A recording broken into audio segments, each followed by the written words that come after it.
Hello,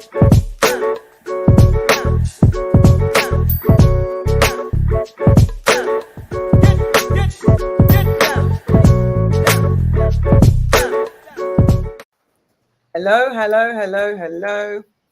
Welcome to your Aunties Could Never. I can't even see you. I'm Auntie AK, and I'm here with For now, it's me. It's Auntie Nana. Auntie Nana. We're just waiting for the aunties to gather themselves together. I'm laughing because Auntie Farah's not here, but she's here in the ether. Yes. Well, hopefully that did all work for all of the palaver. Can you see it? Yeah, we are. We're live everywhere now. Hi, we're live everywhere now, and we just gonna chit chat until before we start. Okay. Yes. How are you, my love? I'm all right. You know, I'm cool. I had a little ditty that I wanted to do with you guys. Now it's totally out of my head. The only one I can think of, which I know you're gonna get right away anyway. Yeah. All right. So you've probably seen it, but I'm gonna do it anyway. Where is Usher? It's 7 o'clock. At the stop. Who's in the streets? In his drop top, who's in the streets? Sorry. I wanted harmonies. I was really thinking that you're gonna sing it. Do you know why? Because I went and put a biscuit in my mouth. I don't know why. I think it's habit now. Every time at this time, it's like I need to peck on something. It's really not great chewing on screen, but I just feel super hungry. I'm having my dry crackers. All right, do it again. Okay. And why am I breaking my biscuits? Hang on, Auntie Sade is here now. It's psychological. Hi. Hey. Hi, guys. Sorry, I'm late. It's very late. How's it going? Right. All right, I can do it with all of you guys now. Okay. Oh, shit. Are we actually live? We're live. Yeah. We had to go live. All right. Where is Usher? It's 7 o'clock. It's 7 o'clock on the dot. He's in his drop top, cruising the streets. He's in the streets. I wanted you guys to sing all together. He's got a real pretty something. Little thing that's waiting for him. He pulls up real slow, anticipating. Good love. Won't keep him waiting. He's got plans to put his hands in places. I've never seen. Girl, you know what I mean. Let me take you to a place nice and quiet. It's enough now. It's enough. Yeah, you need to... Yeah, that was it. I just wanted a little ditty, just a little thing, you know. There you go. Back to our regular programming of events. Hi, I'm Auntie AK, and I'm now back here with Auntie Farah, Auntie Nana, and Auntie Sade. Hey, my ladies, how are you? And what's been the highlight of your day today? Ooh, that's a good one. The highlight of my day. You know what? Although I vowed never to manage anyone again, the people that I'm working with at the moment, they're pretty amazing. I really like them. There you go. I really do. And we had a good day today. Yeah. That's a good highlight. Mm-hmm. That's a good highlight. I can only think of like the best part of my day today was finding a Galaxy Crunch chocolate. And I just love Galaxy Crunch chocolate bars, and I managed to find one. It's been a couple of months before. I haven't had one for a couple of months, and I had one today. That has been the highlight. I can't identify them. I can't see what they look like. Galaxy Crunch. Auntie Farah, what's been the highlight of your day today? there's a vending machine at my workplace, right? And the vending machine either steals your money and doesn't give you anything, or it breaks down in the middle and gives you nothing, or it gives you what you need. And this is the very rare one that I've never had in the whole 6 weeks I've been there. Or it gives you 3 things for the price of 1. And today I bought a Whisper and it gave me 2 extras, and I screamed, and everyone in the office heard me because I was like, I have won the chocolate. That would be a highlight of my day. That would be a good highlight too. You know what? I asked a question. I'm trying to think what the highlight. It's been a very busy day. Say, what's your highlight? My highlight is getting a bunch of work done to deadline. Okay, that's good. Yeah, it's not amazing, but it's good. I got some work done. That was about the highlight of the day today. Alrighty. I feel a bit unprepared right now. Okay, guys, let's go. Auntie Farah, warm us up. It's Auntie Nana's least favourite. Would you rather? Oh, I like See, one. Auntie doesn't like one's got to go, and you don't like would you rather? Okay. So, would you rather spend a year with an ex in a relationship, like you're in a relationship with your ex for a year, right? Or spend a year in a relationship with someone that you don't find attractive? I guess for me it would be my ex, because why am I in a relationship with someone I don't find attractive for a whole year? It's long. You can figure out the bullshit with the ex, but it's a year. We'll figure it out. I'm gonna go back in time. Try that shit again. That's what I'm gonna do.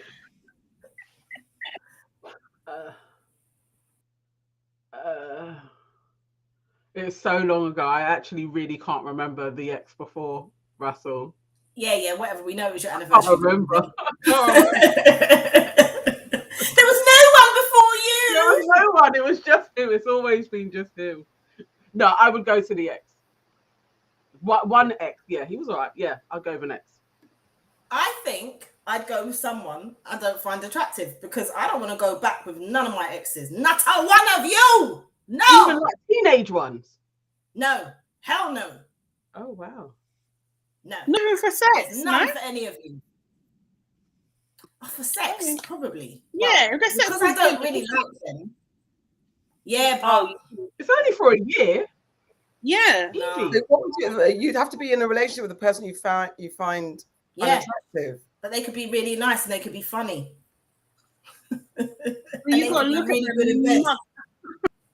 You got to be in a relationship with them. I said they could be really good in bed. If I've got to be in a relationship with my ex, someone that annoys me and annoyed me to the point where we're not together. But the thing of this one is that you're not attracted to them, so the sex won't be good because you're not attracted to them. Sex might be good. I'll just close my eyes and think of someone else. This is why I have a problem with this guy. Nice. It's never ends. That's not Like, nice. I wanna be quick. The remixing. Next one. Not remixing at all. I answered the question. Next one. Would you rather never be able to orgasm, or orgasm at every single touch? What? Every time someone touches you, you orgasm. Anyone touches me. Anyone of age, let's say. Don't want no kids. So Just my friends, my mum, my dad, everybody. That's like that. Or anyone in a relationship. Or no, not never in a relationship. again. Just anyone. No, that's long. It will have to be then. What do you say? Never orgasm. Yeah. I'm not gonna have like people that like I'm not supposed to have any feelings for. If you touching me and I'm coming, that's long. So it has to be never have an orgasm. It's just morally morally impossible. You're right. I'm out. No, you have to pick one. No, because what am I supposed to do? You have to pick one. Well, that's what I said. I'll go with her. No, Auntie Nana, because she said she's out. Oh, come on. All right. Everybody touched me in that orgasm. I'm going with that one. Yeah, I'm going the same. I'm going the same because, okay, right. I'm not like touch feely anyway. So if I was like, don't touch me at all, that wouldn't be outside the norm of what I'm like anyway. So I think, and I'm very like, I don't want to give too much away. I'm sensitive. So my last. I think I'm going to replicate your answer, because you don't have to have an orgasm every time you have sex. Yeah. But once you have an orgasm, you kind of want to keep having them. So yeah, I would just limit the number of people of age that could touch me, and I would say that I have a disease, so you can't touch me. Okay. That's Okay. Well, Last one. Would you rather have to shoot your shot every time you saw an attractive man, or would you rather have every man that doesn't find you attractive tell you? I think I'd shoot my shot, because by the time I've done it 1,000 times, I should be better at it. So by the time I've got to the point of I know how to shoot my shot, I'll be shooting my shot and it will always be a win. So I'll shoot my shot every time, mate. Thanks. Oh, wow. You just really described hell. I knew you of all people would hate this one. Like, which way do I turn? I would have to probably shoot my shot. I just couldn't. I'm not built for rejection. I'm not. Like, I can't. I just can't. Like, people telling me to my face, like, I don't want you.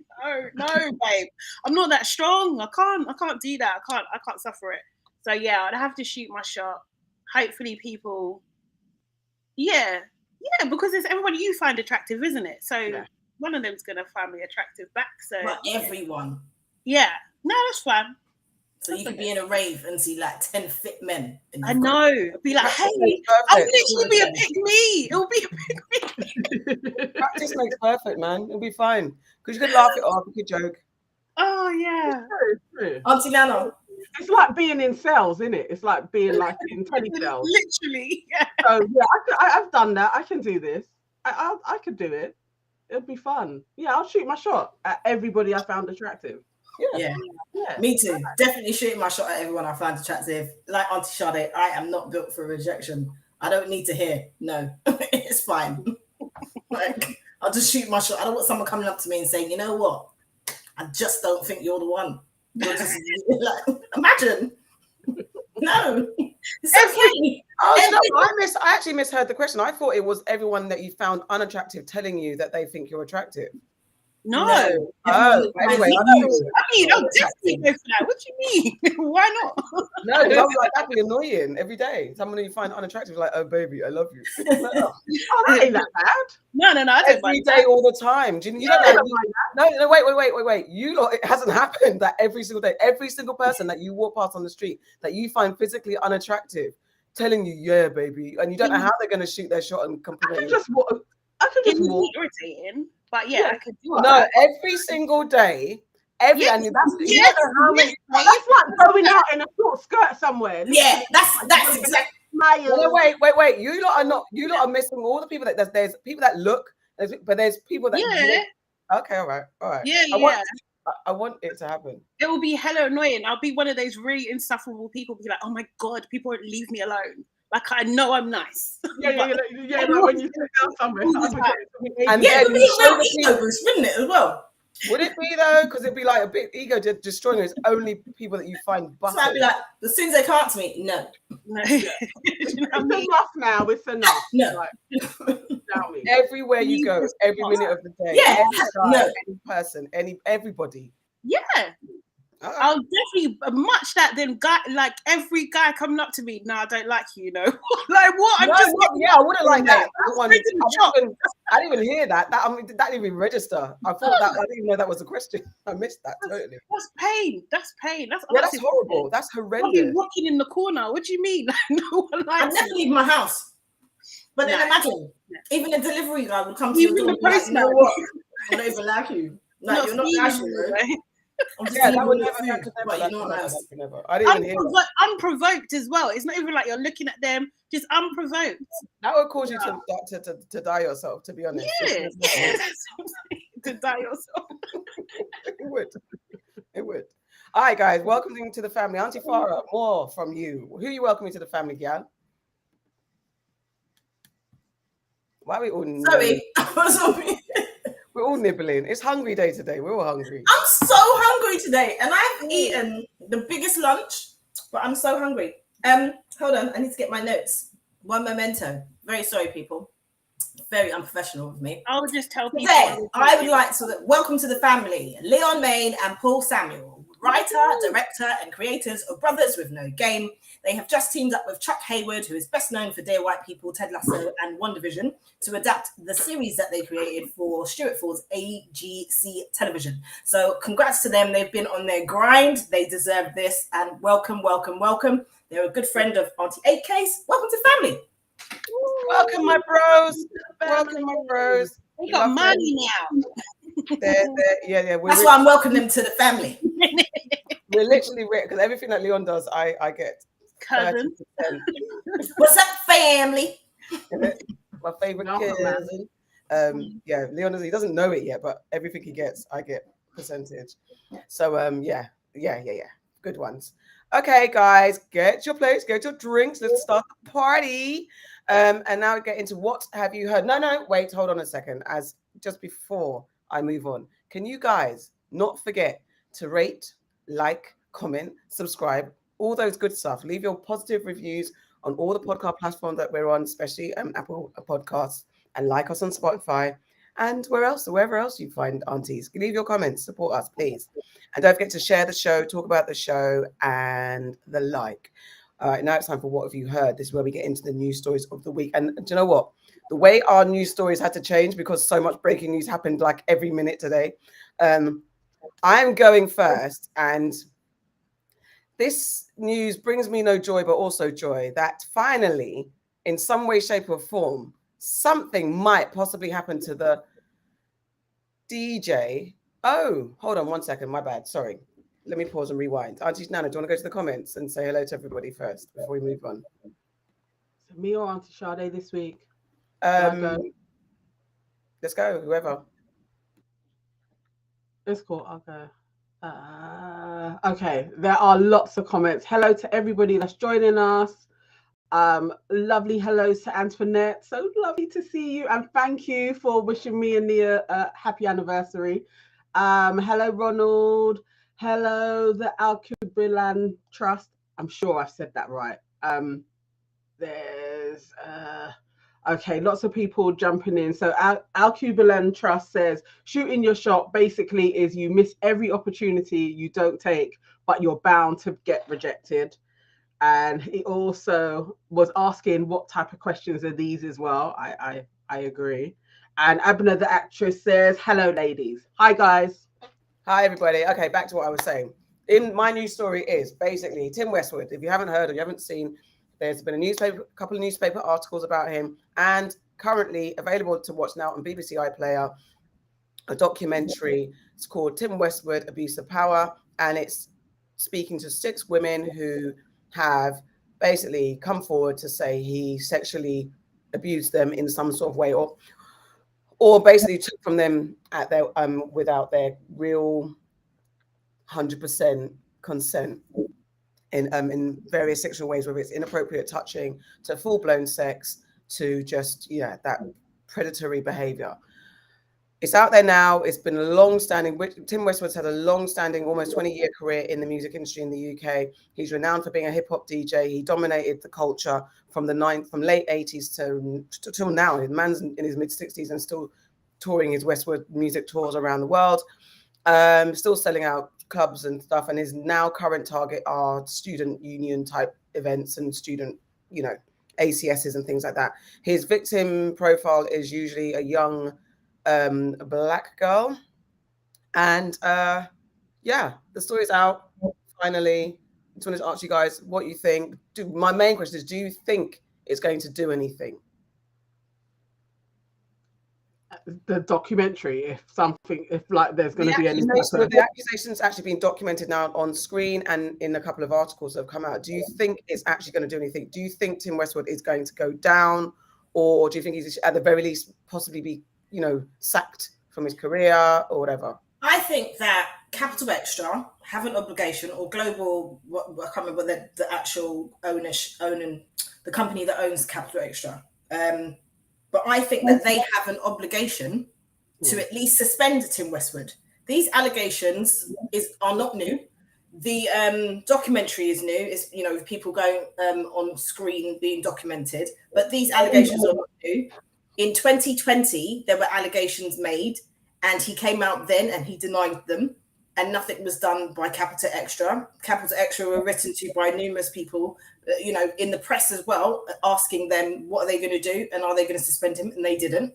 I think that Capital Extra owe it to their listeners and the women that work at Capital Extra to at least suspend him pending investigation. It's too many allegations from too many separate sources. I've said this time and time again. If you have multiple sources who don't have anything to do with each other saying the same thing, it needs to be investigated, because at this moment, it looks like they're condoning this type of behavior. Yeah. Just because he's come out and said he didn't do it doesn't mean he didn't do it. Mm-hmm. What else is he going to say? People that know Tim Westwood know that he's been up to some shit, or know of Tim Westwood, or have moved in some circles similar, like with Tim Westwood. People like male, female, people have witnessed things. People know that he's a nasty person, allegedly. But I just feel like Capital Extra owe it to their consumers to fucking put this man on a suspension. He should not be on the radio. He should not be going to student unions. Anyone that has booked him need to cancel. Yeah. Because this is what I know as well. I'm not saying it's a white black thing, but if this was a black man, he wouldn't be showing up to nowhere. I would say it's a white black thing, because okay, it's not the numbers at this moment that are involved in the documentary the same as Noel Clarke, but it's still a sizable amount of people. I know from when I was a teenager, it was known, stay away from Tim Westwood. He had a profile, he would try and chirps young girls all the time. And back then, he was already like 40 years old. And so it was already nasty that he had a penchant for like 16 to 19-year-olds back then when he was doing Westwood raves. So most definitely, I do think that he's a part of this old guard and they need to get rid of him. How is he still on like a youthful radio station in his 60s, still doing ACSs, still going to universities? Like, that is unheard of. Why is this relic still around? And he has this sexual deviancy as well that follows him around places. It's like he shouldn't, at the very least, he needs to be suspended in my mind. It's like now we need to all be like, no, he has to go. Like, it has to be untenable for Capital Extra to still have him on the airwaves, and all of his bookings should go. He should definitely suffer some consequences that a lot of black men have suffered from the allegations as well. He should suffer the same. And hopefully criminal charges will be brought. I hope that happens.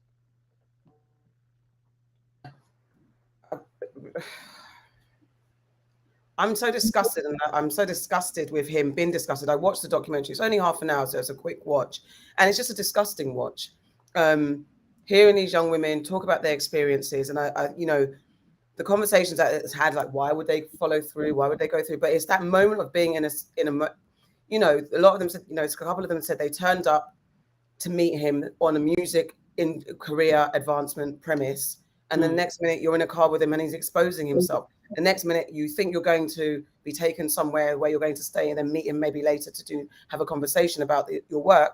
You're in his flat and he's whipping out his things on you. And as a young person, when one of the girls said that for women in this situation, you might think, why do we go ahead? But what you're thinking is like, you don't want to be killed. Exactly. And obviously you don't want to be raped. So you go to the extreme because you're in the presence of a man who can overpower you. And Tim Westwood, as skinny and mager as he is, he's still a very tall man. And you don't know the strength of anyone. You just don't know. You can't take for granted anyone with it. If his size doesn't even matter. Women in the presence of a man, it just tends to skew the power shift, especially when you feel uncomfortable in that kind of position. So it's just disgusting. He is disgusting. I remember being approached to work on this documentary from behind the scenes. It's been a couple of years in the making. So I'm really glad that they've been able to pull it off. I actually was thinking about it the other day and thought that maybe it couldn't go ahead for whatever reason. I didn't know it was actually coming out. So I'm glad that they were able to get it over the line.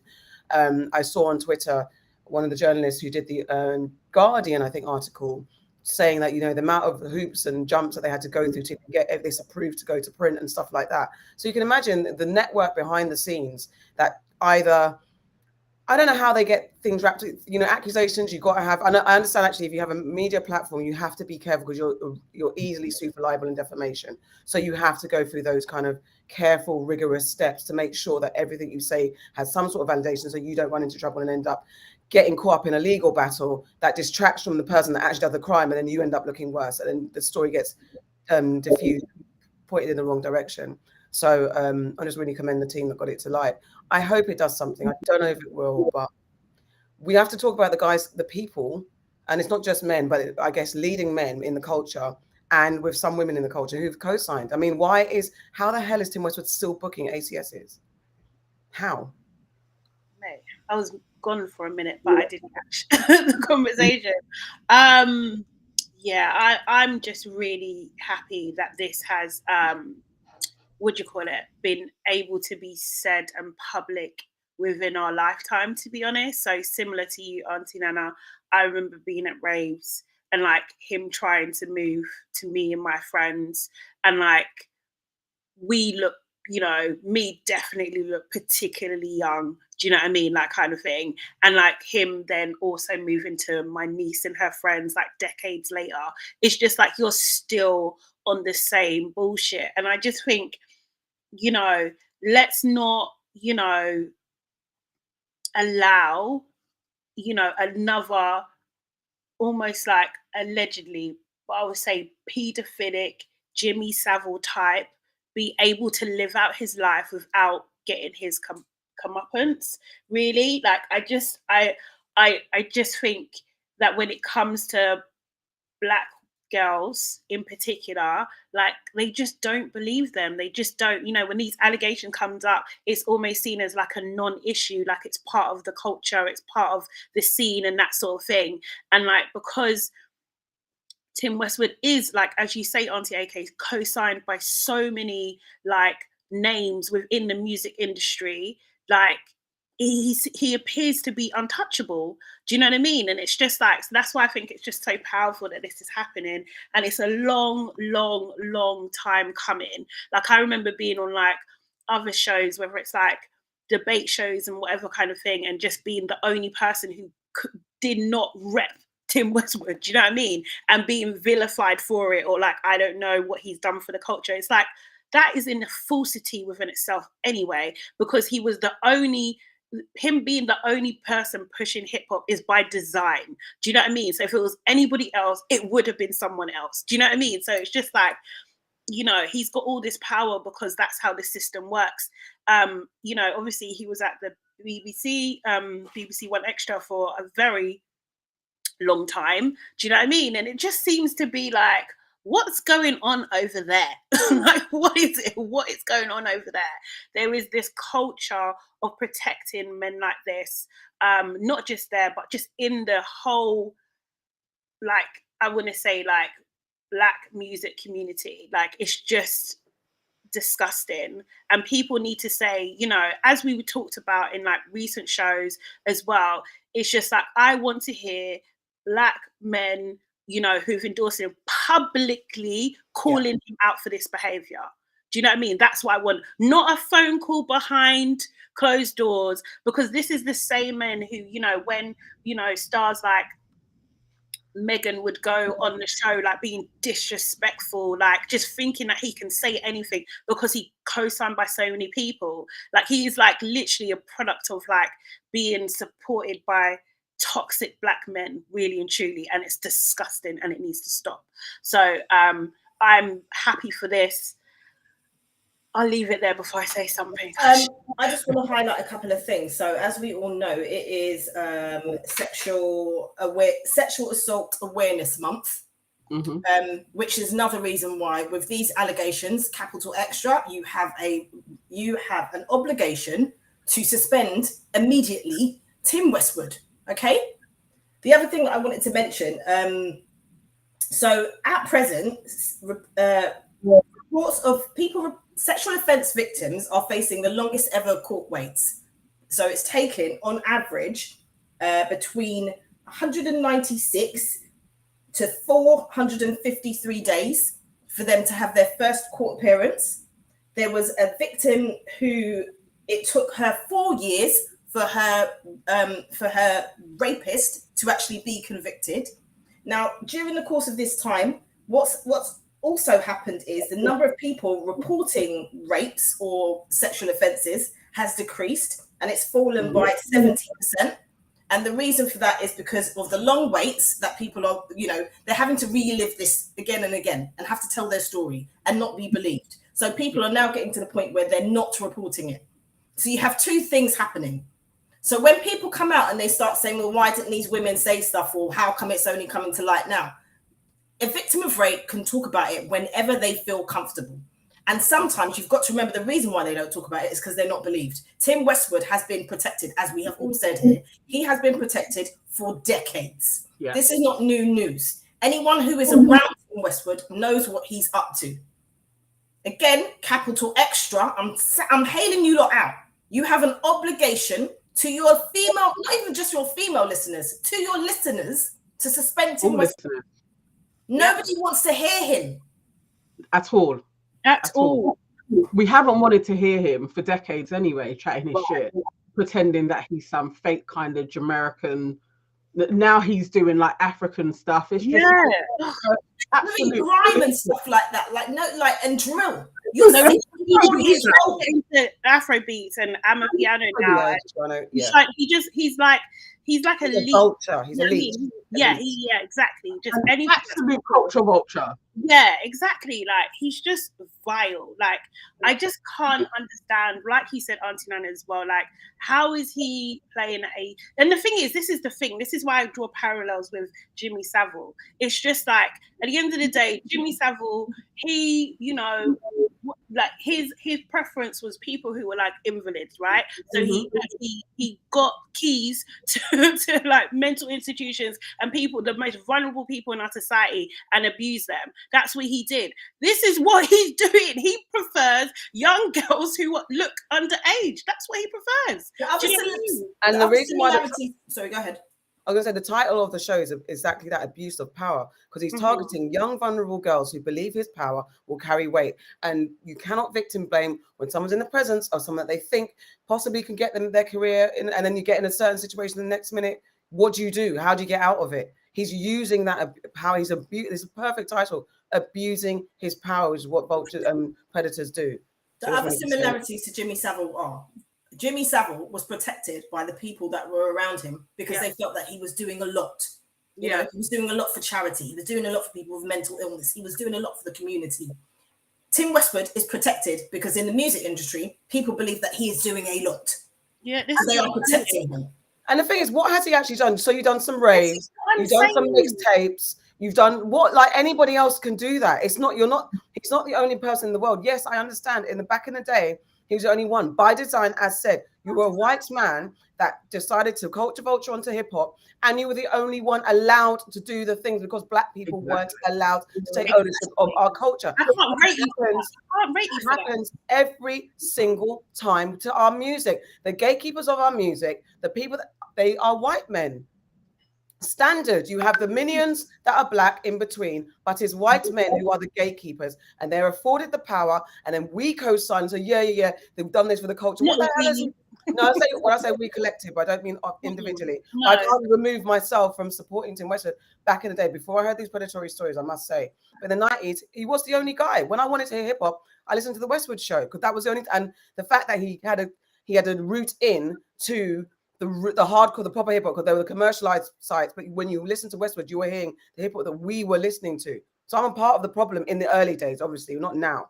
But it's just like, so what? So the fuck what? There's so many of us, and we're doing so much now. We have so much power to own our industry, and that's one thing we really need to look. We've said this about the music industry a lot. Really need to look at who is in control of our culture and who tells our narrative. It can't be at the hands of a 60-year-old old man. And anyone that is in a rave and can see an old man pulling a young black girl to dagger her, to dance with, do whatever. The fact, it's just like, how do you stand there and don't feel sick and saying to drag him off her? Because you would do that. Like, you know, those conversations like, man will do this if you do this to my little sister and do that. You'll go for war, you'll go fight. But Tim Westwood, because he's a powerful man, you're just going to let him continue and drag and dance with a little girl. Even seeing that is sickening. And in the documentary, that whole thing, because this is one of my pet peeves, will be one of my annoying things. When DJs target women in their commentary and MCs, and so it's it's always one that pisses me off, that it always targets women. However, he's saying in the rave, shout all the women who's got tight pussies. You're freaking 60-something years old. What are you doing? And okay, we have our own cultural things that we say in our thing, but because he's been allowed in, he thinks he can say that. No. Yeah. Tim Westwood is quoted in 2020. He's quoted as saying, and listen to the words that he says. If any of you've watched the Jimmy Savile documentary, there's things that he says that let you know that he's up to shit, right? Tim Westwood says, I can categorically say that I have never had an inappropriate relationship with anyone under the age of 18. Why you got to say under the age of 18, blood? Exactly. That's exactly what I You should just say, I've never had an inappropriate relationship. Exactly. I've never done anything sexually inappropriate. He's leaning on that under 18. Yeah. I saw that. He's always been a part of youth culture as well. Just going back to something you said, because I remember DJ, I think it was 279, was the other big hip hop DJ at the time, coming out years ago and literally saying Tim Westwood and whoever was around him would actively block him from getting the Americans to come on his show. So then when there was a new American that would come over, it was like given, you go on to Westwood.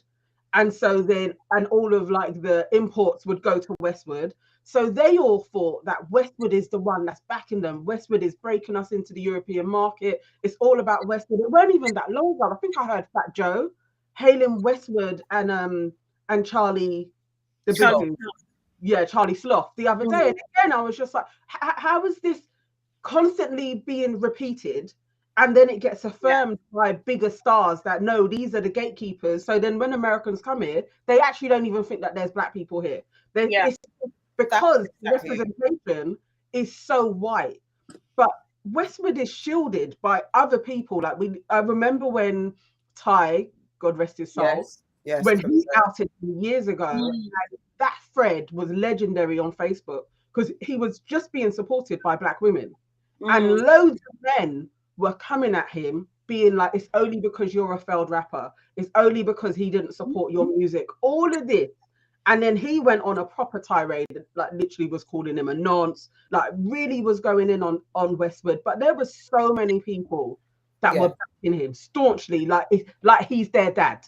Like the way they were backing him was like literally he's paid for their education and shit. This is what they do. A lot of Black men need to actually like be putting their hands up and being like, no, we gotta do something about this. We have to back it. Do you guys remember I think it's 2017, I was just looking at the time.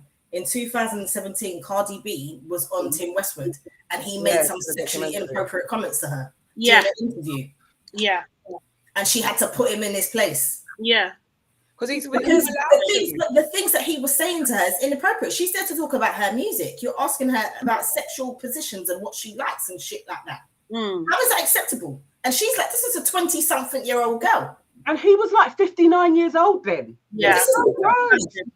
It's and the thing is, that's the part when you, as you were saying about him blocking people, because he needed to be the person on top. So all this thing, like he did stuff for the culture. He blocked for the culture. He blocked to take ownership. He colonized hip hop. So don't get it twisted that he allowed people in. He strategically maneuvered himself and had to keep, like, as he's shapeshifted to go into drill, anything that suits him and pays his pocket. That's what he's done. He didn't help the culture for you lot. He helped it for himself.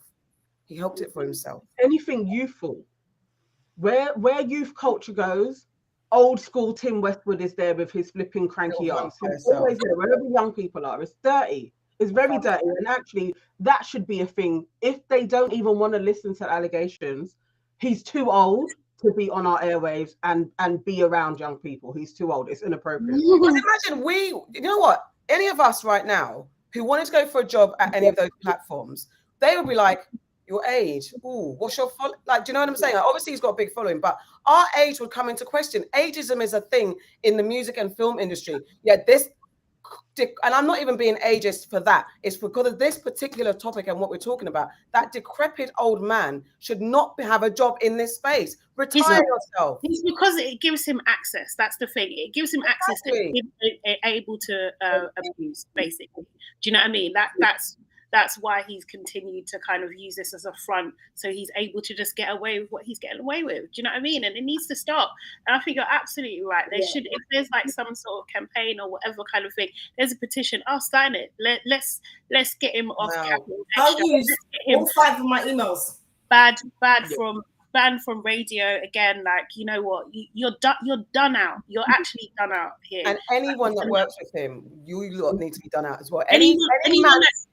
Anyone that supported him, co-signs him, you should know better now. Anyone that's got an interview pending with him, you need to cancel that. Anyone who's booking him, anybody, because he's deleted his Instagram now. His page not found. Because you know, really, He needs to delete everything. Because I will go over. I'll do it. I'll use my bit and say categorically, the British blacklist is coming for your ass. I don't give a damn.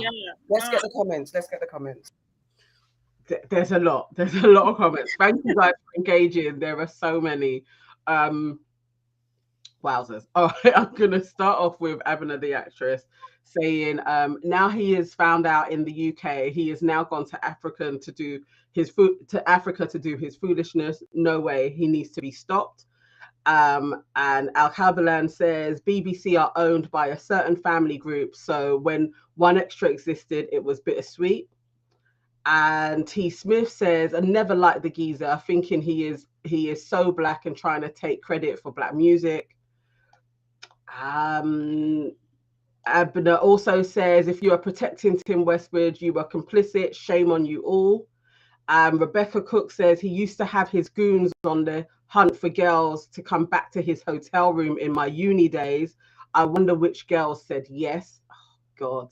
And Abner, following that, says Dutty Bungle, perfect description. And Al Kabalan says even Rodney P called him a nonce in a freestyle that even Ty was a part of. I remember that freestyle. T. Smith says, I remember hearing back in the days his backside got shot up by some brothers. Makes me wonder if it was to try and get their sisters in, and it was a retaliation. And I'm going to do one more from Candice.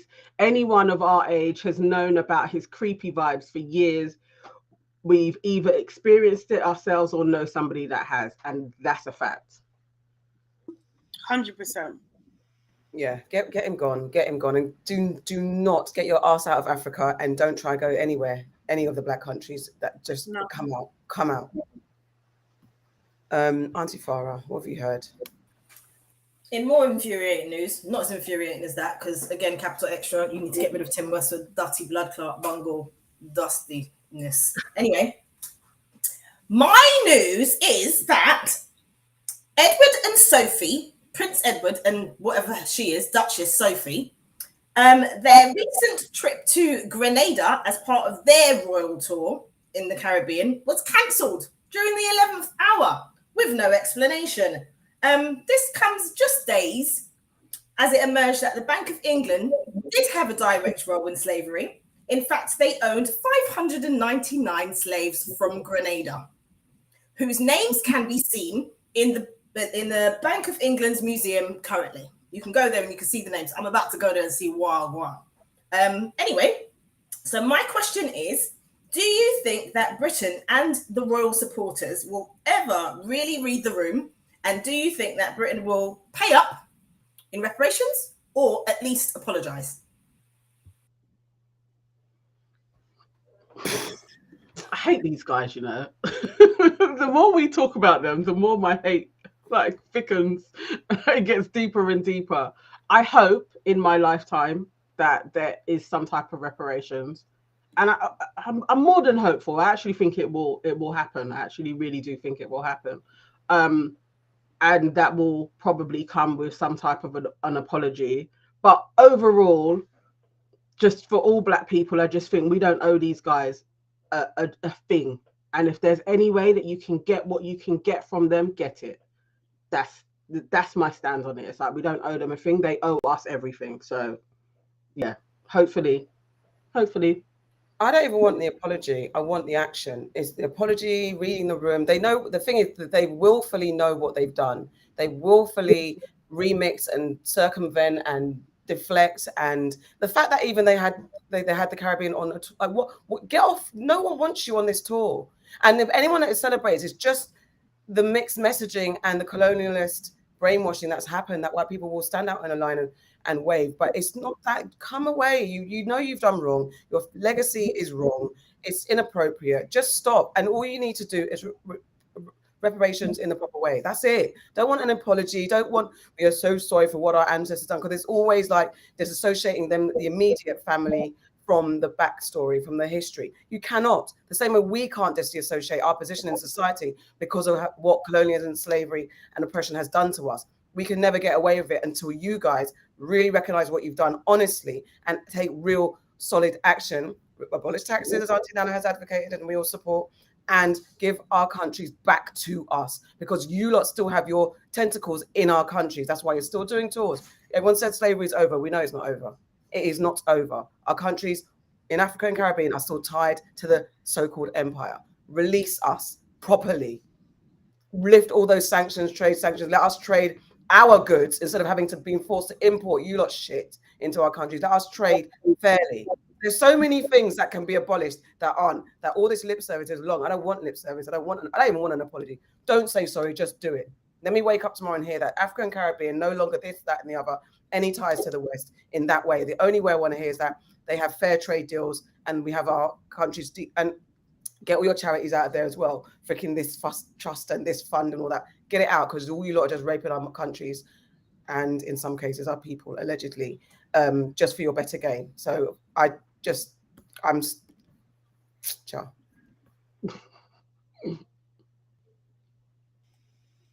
Yeah, all of that. All of that.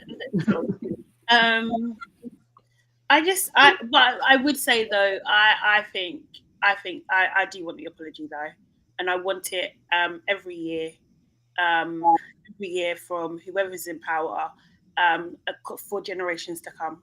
Like I want them to always remember that they have to, that they owe us something. Do you know what I mean? Like I think it needs to be ingrained into their psyche. Like, do you know what I mean? That actually it is a privilege that the people that you've repressed for so long have not turned against you in such a vicious way as you were to them. So like, be sorry for a very long time and all the reparations, please. Yeah, and I think, you know, we always say this, you know, Auntie Nana's advocate for it, but man, black people shouldn't pay tax, innit? We shouldn't pay tax. At all. At all. So when I heard about the trip to Grenada being cancelled, like the day before they were supposed to go there, some shit like that, I cannot express to you how proud I was of my people. Like, because the Grenada National Reparations Committee basically were going to do, like, highlight some shit.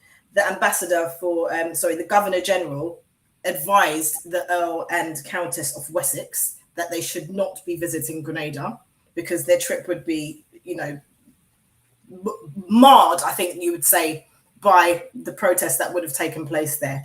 I'm with Auntie Sade. I think that an apology is overdue, because the thing is, they always want to talk about how, oh, you know, it's nothing to do with us. It happened. Yes, it's an atrocity and it was so long ago. It's nothing to do with us. When you've got institutions who have made their money from slavery and colonization, the least that you could do, the very, very least that you could do is fucking apologize for the shit that you did. Don't just come out and say, yes, it was an atrocity. Come out and say, we apologize, because you've apologized for other things in other countries. You've done it. So you should apologize to black people for what you've done. Do I think that they should give the money? I don't. Sorry, do I think that they're going to give money? I don't, because I genuinely believe if they were to pay reparations to all the people in America, all the people in the Caribbean, all the people across Africa, I think that these Western countries, these first world countries, would be bankrupt. So what I think, and they're never going to do that. So what I think they should do at the very least is that threw me. What I think that they should do at the very least is cancel the debt. And I've said that so many times. Cancel the debt and allow us to trade freely amongst each other without you fucking taking any money from us. That's definitely what I think that they should do. Regarding the whole Bank of England thing, the Bank of England have always said that they didn't have any direct ties to slavery, but they understood that people may have profited who banked with them and, you know, somehow like second hand, but they've now had to come out and say that actually no, we own 2 plantations in Grenada that were worth the equivalent of, I think it's 15 million or something like that, and here are the names of the 599 slaves that we traded and listed as stock and land and property. So the Queen and her minions need to read the room, and all of the Caribbean countries need to come out of the need to get rid of her and to just go to become a republic, and anyone that supports them just needs to shut the fuck up. One last thing that I've got to say before I go. So there's a royalist by the name of Angela Levin, I don't know how she says her name, but she was on Jeremy Vine and she was quoted as saying that people in the Caribbean need to celebrate the Queen with a glorious, warm feeling, and not, you know, there's a time and a place for things, and now is not the time. We're talking about celebrating the Queen's Jubilee, and you know, the Queen. These people love the Queen. No, they don't. Dr. Shola was on that show as well, and she just taught her a new one. She taught everybody. She did. I loved it. You know what I mean? And I loved every minute of it. But it is like these people are absolutely deluded. Like, and I just don't know what's wrong with it. To be fair, I have issues with royal correspondence and stuff. Like, who pays? Like, why do they get money? Like, seriously. Like, what is your job really? Just speculating. Like basically just chatting shit and speculating. Yeah, I'm done with it all, man. Like, get rid of them all. I think it was the reason why I say no apology is just because with action. I like the idea of them having to apologize every half an hour, to be honest. Like, yes, you walk with your head down, penance, whip yourself and batter yourself and say the names of every single slave that you owned. Say that some sort of, but I want action as well, because the apology that they read out, they've done certain apologies in certain ways. We're very, very regretful. And then you go back to what you're doing. I think that's where I'm coming from, not just talking. Oh my God, I forgot this, yeah? So when Edward and Sophie landed in St. Lucia, because they still went to St. Lucia, they presented the St. Lucian Prime Minister with a framed photograph of themselves. Did you see his face? So, and the thing is, like in our families, at Christmas, the way our families are set up. Imagine so mum here, Merry Christmas, and then she opens it and she sees a picture of you. You get buried. I want that same energy. Our leaders to have that same energy. What is this? In his head, he was thinking, fucking salop. Did he touch it? And he would have said it to his family. So I want him to say it to them, same energy. Like, he shouldn't even have touched it. He should have just looked at them like, what is it? Like, that's ridiculous. That's so, and they're the lamest royals as well. Like, I would be like, don't come to, like, are you really sending Sophie and flipping Edward? Like, you don't even see them. Like, when was the last time we even saw them on TV? It was probably 20 years ago. They have to rule them out, because they can't sell Will and Kate because their PR is bad. They definitely can't sell Andrew because it's just. And who should have been going? It's Harry and Meghan, and they're not in it. I mean, Edward and they're lame. Like, I remember back in the day when I was a kid, allegedly hearing, maybe perhaps, that he was like not really into women. It's Edward's been hidden, and he's had a lot of those type of conversations around him. Again, that's irrelevant to his lifestyle, whatever. But the fact of the matter is, he is one of the reject family. You don't see him ever. I actually, for a moment, thought, is he still with us? Because he hadn't been seen for a very long time. He's still with us. No, I'm joking. Like, genuinely, they do not will him out, even to just come on TV, to go to charities, like to go to a hospital. They don't wheel him out. So why are you sending him to the Caribbean and they should receive him? Like, dead Edward and by force. And and accept a picture of him and Why his you wife. put a picture of yourself? Do you know how arrogant that is? Where do you think they're going to put it? It would have been better if it was a picture of the Queen. And At I'm the very least. saying that, but at least that would make sense. Oh, Even honestly, a beefeater at the gates of Buckingham Palace, even that's more interesting. A fucking That is. beefeater. That is. It's Please. actually more celebrated. Exactly than anything. You know what annoyed me as well when they were in Jamaica and they said they let Will and Kate play the Nyabingi drums or the sacred drums. That it's like, so get off, just go, just have some respect. Even have some respect. I don't know what they did. Comments, please. That's disgraceful. Get out, man. Okay. All right. Starting. Thank you again, guys, for all of your comments. Going in from Al-Kabalan says, deep that former slave owners got their reparations and it is the UK taxpayers that paid them. Nicholas says, you ladies are in your element tonight. I love to see your growth. Please, can you share your Patreon link? And I have shared the link, and she tried to find it and she wasn't able to locate it. So it is in the comments, and from time to time I will flash it up on the screen as well. But maybe, it is Patreon. Say it out now. Yeah. Yeah, it is Patreon, and you just do a / your aunties could never, or in the search box on Patreon, you can just type in your aunties could never and we pop up, and there's 3 tiers and you can select which one to support us. Greatly appreciated if you do. I'm going to do one more comment from Antoinette. Says, real talk, why are Black people always told that slavery was a long time ago and we should forgive and forget, move on? Yet every year we are reminded to mourn the people killed during the Holocaust.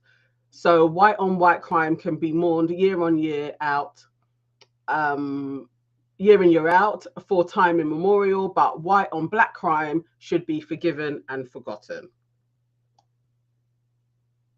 It's that we should just forget. But yet the legacy of how the empire was built is never, ever forgotten. Even St. George's Day the other day, that's forever celebrated. So, but when Black people are like, well, by the way, our history matters too. Oh, no, forget about that part. Forget about that. No, it's all right. George wasn't even English. He wasn't even English. It's so bizarre. And they're like, well, I saw someone say, well, actually, he was Greek Cacedonian or whatever it's called. Yeah, but he's still not white English. So what are you honoring? Our royal family is also not English. Our royal family is German. I was just about to say that. They're German and Greek. And cousins. And cousins, thoroughly. All of them. But yeah, that's okay. Let's forget that. That's why their headline keeps on receding at 20. Honestly, I really think, Meghan, she came and destroyed them, you know. We're not going to see, I give it about maybe 20 years. I think they're done. I don't know. Seriously. I think in our lifetime. Say again? I do. I think in our lifetime. Yeah. How will they go? What will happen? They'll just fade out, or do they say we now will? They'll be like the royal families in other countries. So other countries have royal families, but they have no bearing on like anything. So like like the Prince of Monaco, not Prince of Monaco. That's not a good example. Netherlands.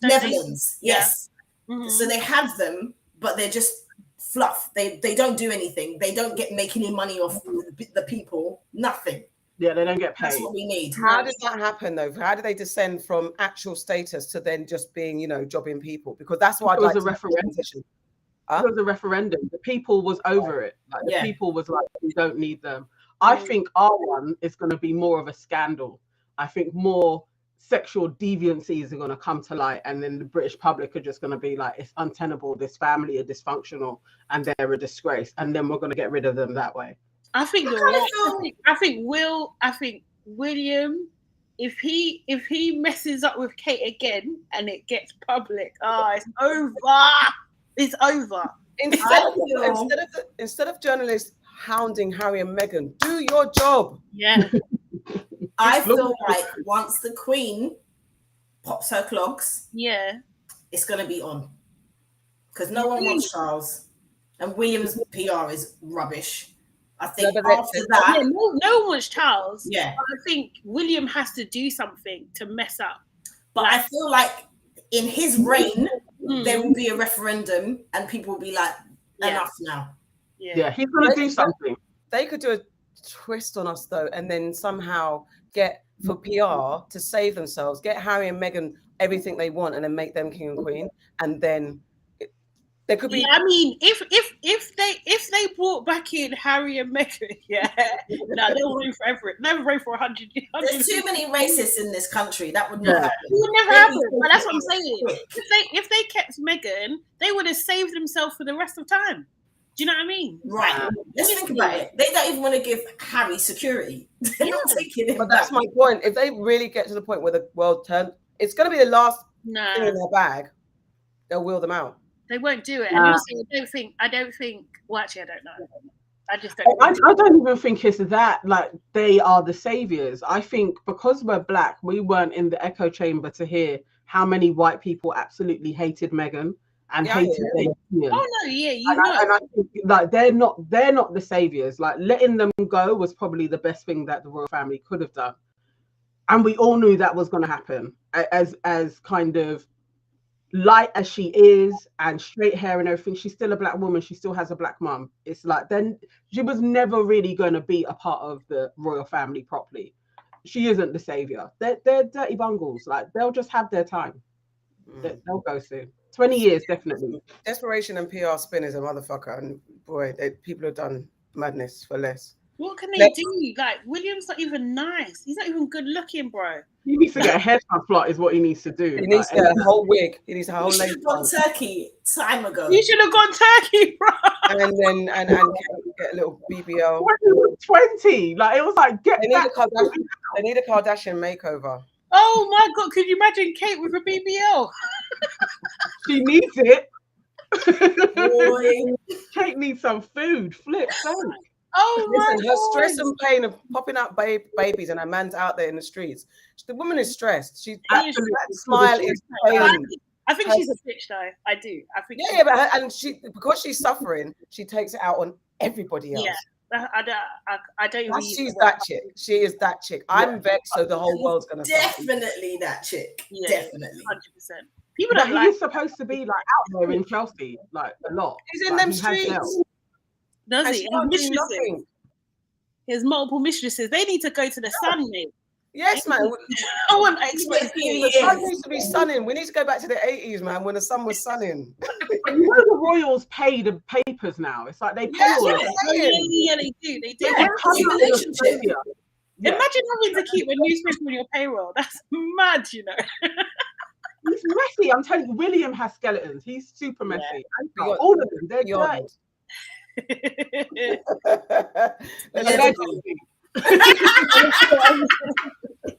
What'd you say? Allegedly. Allegedly in them streets. Let's get the comments. Okay. Antoinette says the same Commonwealth that the royals want to visit with all their pomp and ceremony, yet when someone whose hue resembles people from that Commonwealth, you run her and make it make sense. Antoinette also says, Aunties, can't you suggest someone who can do him a wicked glueless lace front? I don't know. We suggested Turkey. He needs to go to Turkey. Yeah, I don't want to, unless he pays reparations to that Black hairdresser. And then when she did that, it's not. Well, anyway. You know what? Sorry, one last thing. Beanie Man said it the other day. Why do I need a visa to come here? Why do you need a visa to come here? Why? No Black nation across the world should have to have a fucking visa to come to this country. The gate should be open. There should be no deportation. What are you talking about, illegal immigrant? What are you talking about? You listen. All right. So true. Auntie Nana. So true. Okay. All right. So my news, it's got, I guess, yeah, let's see where we go with this.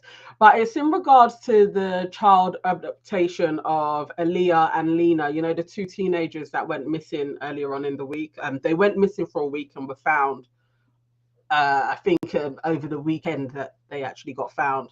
But their mum actually went on Afia Talks on YouTube and explained how the police had treated the family and all of the steps that she went through. It's a brilliant interview because we never get to hear that side from parents. We always see the images of fight this missing person, and they're generally teenagers, usually black males or black females, and that goes around our community, but we never had the story update. And she kind of filled us in a little bit as to how the police had treated her and her family. So it's a really good one. It's called Afia Talks on YouTube. Just type that in, listen to that. But what I wanted to ask you guys was just what your thoughts are on that, but also grooming in our community. It was suggested that these girls were actually groomed by an 18-year-old who lured them in, but they may have been transported somewhere else to either go on county lines or to be prostitutes. Like, this is what was out there in the comments, what people were saying. The mum couldn't affirm anything because it's an ongoing investigation. But what do you think the community can really do about like grooming, and if you have any experiences of missing relatives, if how that went for you as well? Just a general conversation on this. I don't think we talk about it enough, so I just wanted to bring it to you guys. What's your thoughts on this case? I hadn't heard about it until I saw it on your as your news story, but I think it's that sensitive conversation within these spaces, because I know we talk about it all the time, the lack of protection that young black girls have in certain spaces. The I can't say the word, what's the word? Adultification. Adultification of young black girls as well. So they're seen as bigger and more powerful, more strong than they are. Their vulnerability is hidden behind possibly how people see them as being more mature and ready for life, as it were. But I think, I don't know, because it's a big problem that it's a bit of a hard one to lay at the hands of the community. Not that we don't deal with it, but sexual predators and sex abuse and grooming is a big problem for everybody, right? So the nature of society has to have an about turn. And I'm not saying, and again, I'm not saying we don't focus on that in our community, but it's about how we change the narrative when parts of our culture is so sexualized, where some of our cultural icons, which, as much as we say, we're not affected and we can't lay at the hands of people in the public eye, there is a part of our culture that is. You have young girls that look at that space, and young boys looking at that space, men looking at that space, and looking at the sexualization of us as easy fodder and like it's nothing. And we've talked about young boys, especially being told that young girls' bodies and women aren't things that you can own and turn into a commodity. They're not yours to sell, control, and dictate how it should be used and perceived. But yet that's kind of the narrative in society, but within our community as well. There's an extra level of it's just to be a woman's body, a girl's body is just to be used, abused, and just shared about just because. And there's no respect and no understanding of the emotions that black girls and women go through, and how our sex is just so demeaned and undermined. So I don't know. I think there's it starts at home. It always starts at home. It always starts with how you raise your boys, and how you start with your boys when they're young. How you teach them that you have to respect a girl from a different perspective. You don't have the right to just fuck a girl, to just expect sex and get sex. And when just because a girl is showing womanly shapes, I should say, doesn't mean to say she's ready for everything. Even if she's projecting that, even if a girl is projecting that she's sexually ready, just don't assume anything. Don't assume that she's up for it. And no, as we say, no means no. There's so much language and reparenting tactics that need to be brought in. I think that's the way we tackle it. But at the same time, we're fighting against societal norms. We got big men like Tim West, we've just spoken about, who's allowed to go up and down normally. Jimmy Samuel was allowed to go up and down normally. R. Kelly was allowed to go up and down normally. Harvey Weinstein allowed to go up and down normally, until it gets to the point where someone else's life is too badly affected. Then they get brought to task. We've got a big societal issue. That's my first initial thoughts. Oh, go on. No, that's right. No, I mean, I think in terms of what people can do is like, don't ignore the signs, right? Do you know what I mean? Don't ignore changes in behavior, changes in mood, erratic behavior. Like, I think that's not just the parents, it's brothers and sisters, cousins, friends, like, you know, do you know what I mean? Like, not that everybody has all of that, to be honest, do you know what I mean? But like, and just, you know, people who know better around young people and children. Like, I think there is just such a culture of not saying anything, like not kind of, what do you call it? Like, just not wanting to interfere, not wanting to say the same thing, like the wrong thing or anything like that. And you have to risk it. You do, like, do you know what I mean? That kind of thing. If you want to protect these children, because that's what they are, if you want to protect them, you have to risk it. And you have to risk being shunned. You have to risk maybe getting a box in the mouth. Do you know what I mean? Like, seriously. And it's you know, I think it's very brave when people do that. Do you know what I mean? And not enough people do it. And I think the behavior just generally needs, like, the acts need to be shunned by the whole of society. I think as a community, sometimes we're a little bit too forgiving, a little bit too oh, you know, like trying to brush it under the carpet and make it out like it's not a big thing. And like the victims in this, you know, young black girls, they're just suffering because people don't want to bring their dirty laundry out and that sort of thing. And it allows the cycle to continue to perpetuate itself. And I just think, like, in general, we know, well, it's kind of like the thing that, like, people don't care about black girls, but I also say that black girls don't care about black girls. Do you know what I mean? Like, we need to look after each other.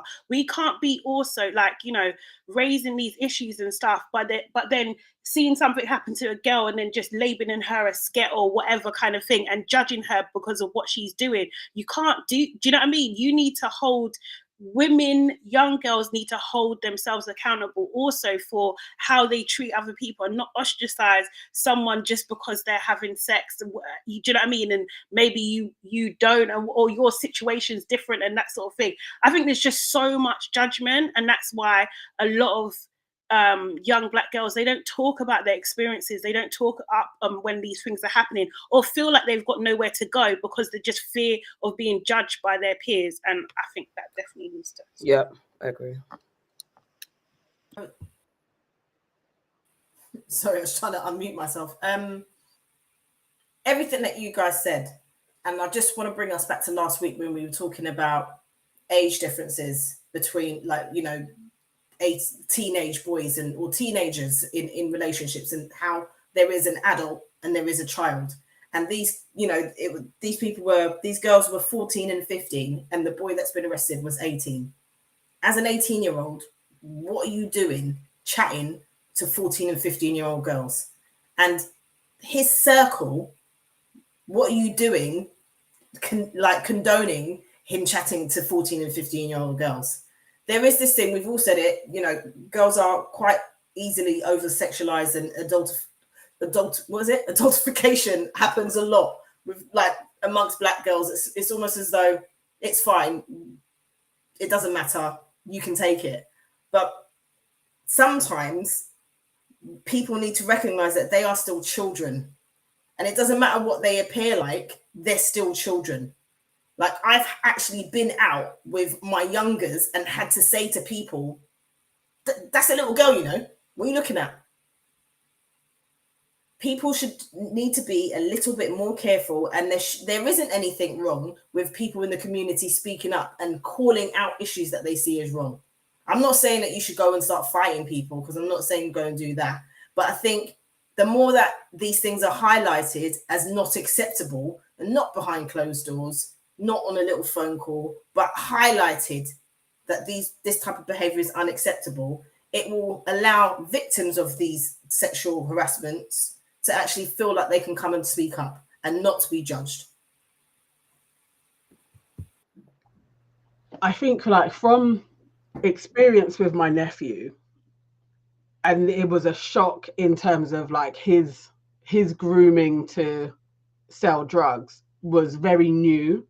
And although I had heard about county lines, it was always, like, very far, like, literally, like somewhere else, maybe in passing, somebody talking about county lines, not really thinking about how does this actually run, how do they get young people.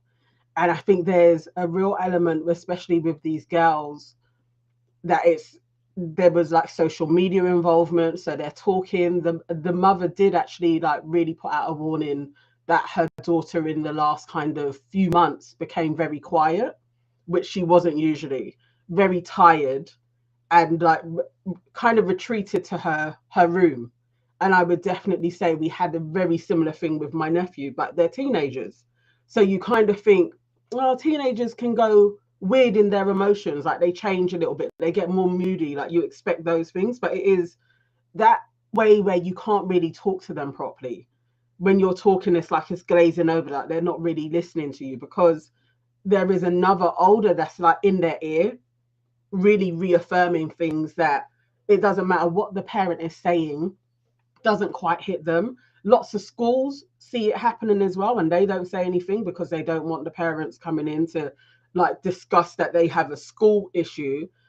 But there needs to be like a hypervigilance within our community, because I don't think enough people actually really know how our young people are being targeted to go out there and sell drugs or be prostitutes. Like it's slightly different to when we were younger. There was definitely that predatory older man that was after young girls to sleep with.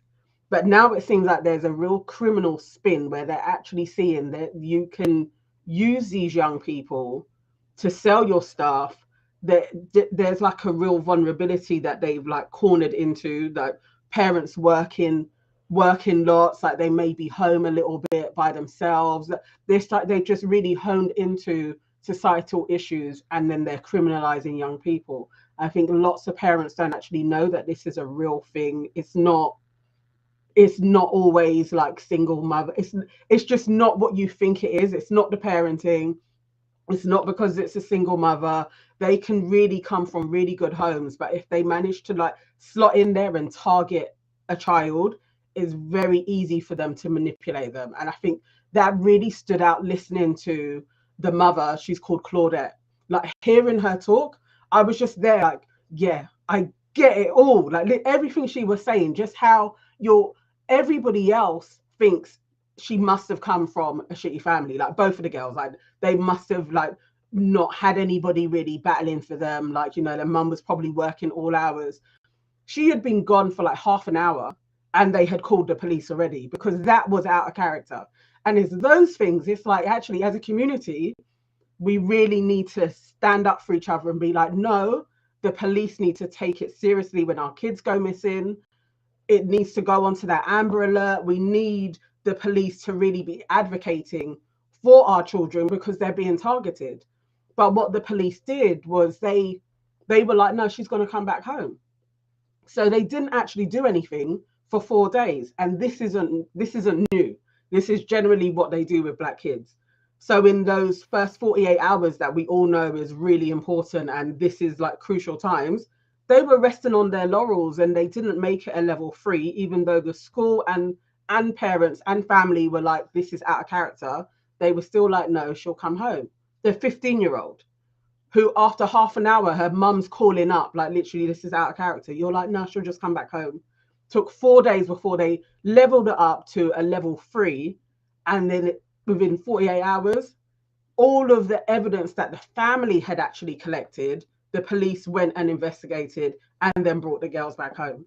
And it is that thing of, it's like we have to battle so much harder to get the police to be in our corner and actually see our kids as kids and not think that they're some type of adults or they're wayward, or literally it's like they deserve what happens to them. It was harrowing listening to her. Thank God that the girls have been found, because who knows where they would have ended up if it wasn't for the community really getting involved and being like, no, we're going to share this. Like, what's the updates? I think almost every celeb I saw had like posted their pictures, just like, keep on sharing this. The girls are still missing. But I just think we all need to be really vigilant and start learning what grooming tactics are out there. And if you see any signs with any young people around you, if they get a little bit recluse, or they're staying out a little bit longer, or you're hearing names that you don't know of, or they have another phone as well, that's another thing. I think we kind of have to snoop a bit more, and we've kind of just got to we got to do it until this cultural shift that we're in is nipped in the bud. You just kind of got to snoop on your teenagers, I'm afraid. Like, we can't go for this liberal fuddy-duddy way of parenting, like they need their spaces, because they're being targeted, because there are so many parents that are allowing teenagers to kind of grow up and have these freedoms, but they're being targeted by people. It also highlights the bigger problem with reporting missing children to the police anyway. You know, let's not forget, was it last year or the year before when that young boy, the 18-year-old Richard, I can't remember his surname, he went missing, and from the minute he went missing, his mum was on the police, and they kept fobbing her off. And how many missing Black people, Black children, Black teenagers, Black young adults have gone and then been found, unfortunately, dead, and they just say, oh, it's, you know, natural causes, or they committed suicide without any kind of investigation. That happens regularly. So there's so many issues within that as well. It's, you know, there's a lot there. I agree with you, Auntie Nana. You do have to look out for these things when people are, their habits are changing. And as you said, maybe snoop on your teenager a little bit more, involve them, maybe get their aunties to chat to them. I don't know, like, but there is a bigger problem with the police and understanding when parents approach them, it's not within their nature to do this. You need to listen to us. I think that's an interesting perspective when you're talking about culture, because I'm not always an advocate when they say we need more diversity in the police force, because the police force itself, the system is systematically broken and racist and corrupt anyway. So going into that system doesn't always make a difference. However, I remember I used to do the hair of a policewoman, and just, I mean, based on her stories alone, her when she was on the beat, on the job, and her interaction with the Black young people that she'd come into contact with, just her being there and her presence, based on what she told me, changed and maybe diffuse situations, let the young people being arrested have someone that they can potentially identify, and whether they're in the right or wrong, there's an element of calm and kind of a different perspective that enters a room when you're in the presence of someone that potentially looks like your auntie, your mum, or your uncle, or your dad. You know what I'm saying? But there's also, but from that perspective, having more representation on the police force, and if their voices are allowed to be heard, they can then introduce this in understanding of culture and how different communities. So if you're from an Asian community, Black community, how these communities function, we're not all the same.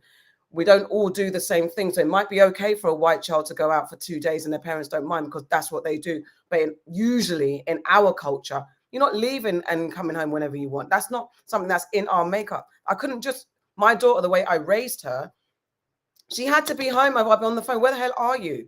And yes, later in life, she said, yeah, Mum, I kind of went to Peckham when I could have been coming home. She found ways, but it was a very rare thing. And she said, what was in the back of my mind is I knew you'd be on to me. There's not much I could do. I was a very hands-on mum. I was able to be a quite hands-on mum. There are other parents that aren't afforded that luxury because of work or for whatever reasons. However, if we have the police people representing us in the police force that can really speak to our culture and how we behave, maybe that will also help when a Black family is reporting a crime and say, look, something's not right. The police officer, Black person, is like, yeah, you know what? In our community, this is how we act. So can you act on it? But this is only providing the system within the police force changes and acknowledges and give power and respect to the Black people or the Asian people or the non-white people that they've got employed so that their voices are heard in a proper way. It is a thing about our communities and culture, how we do things.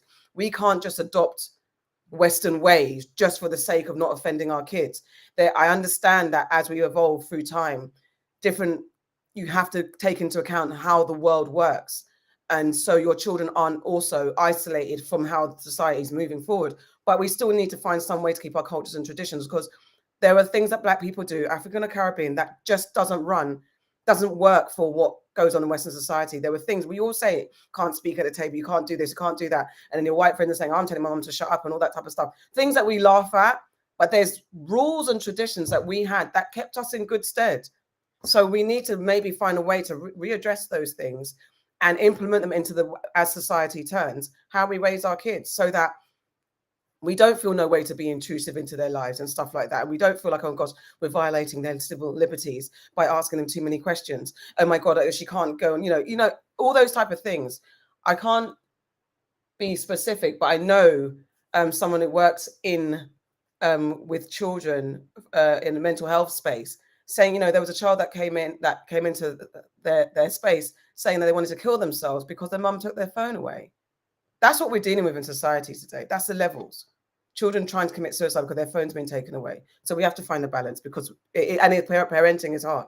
It's hard, especially when you've got your own personal issues as well as a parent. That's flipping crazy.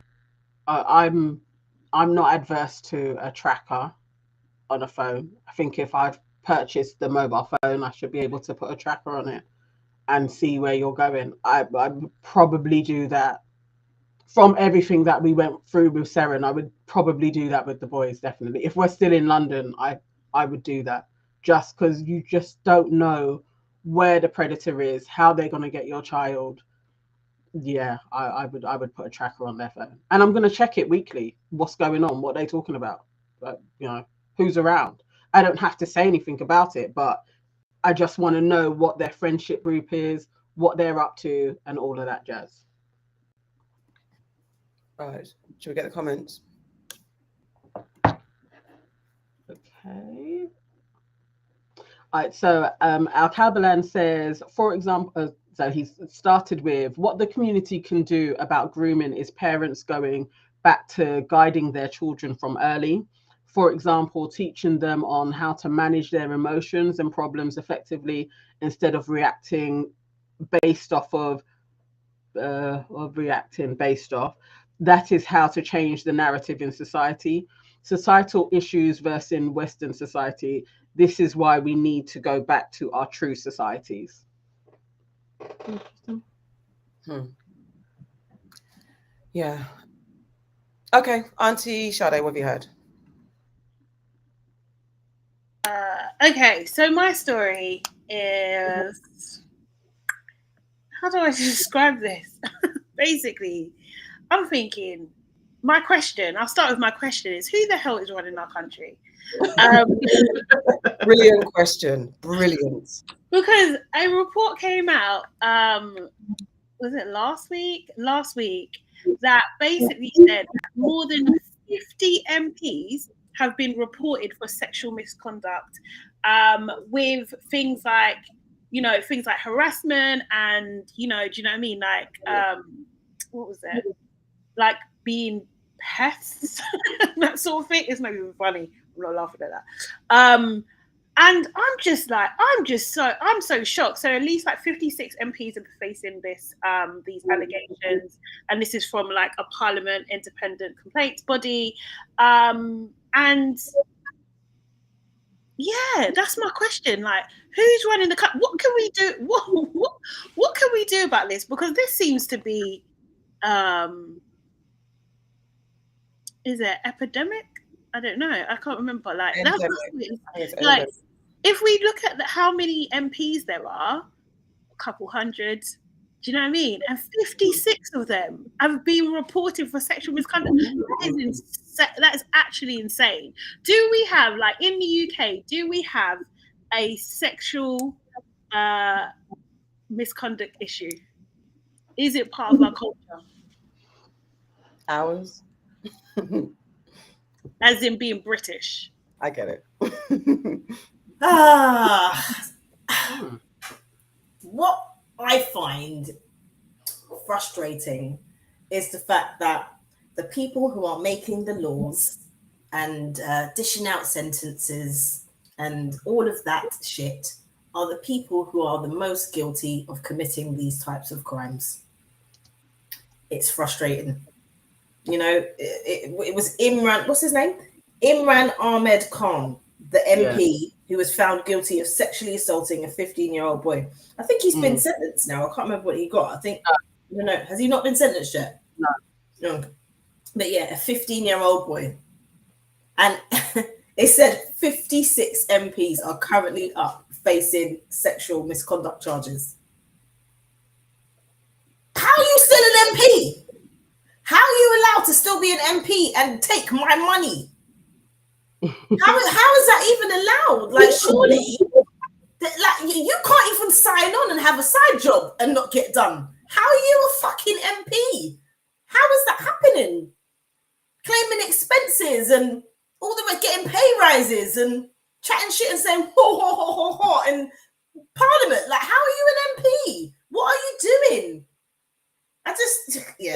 I don't know. But we said it before. We're not really in a democracy, are we?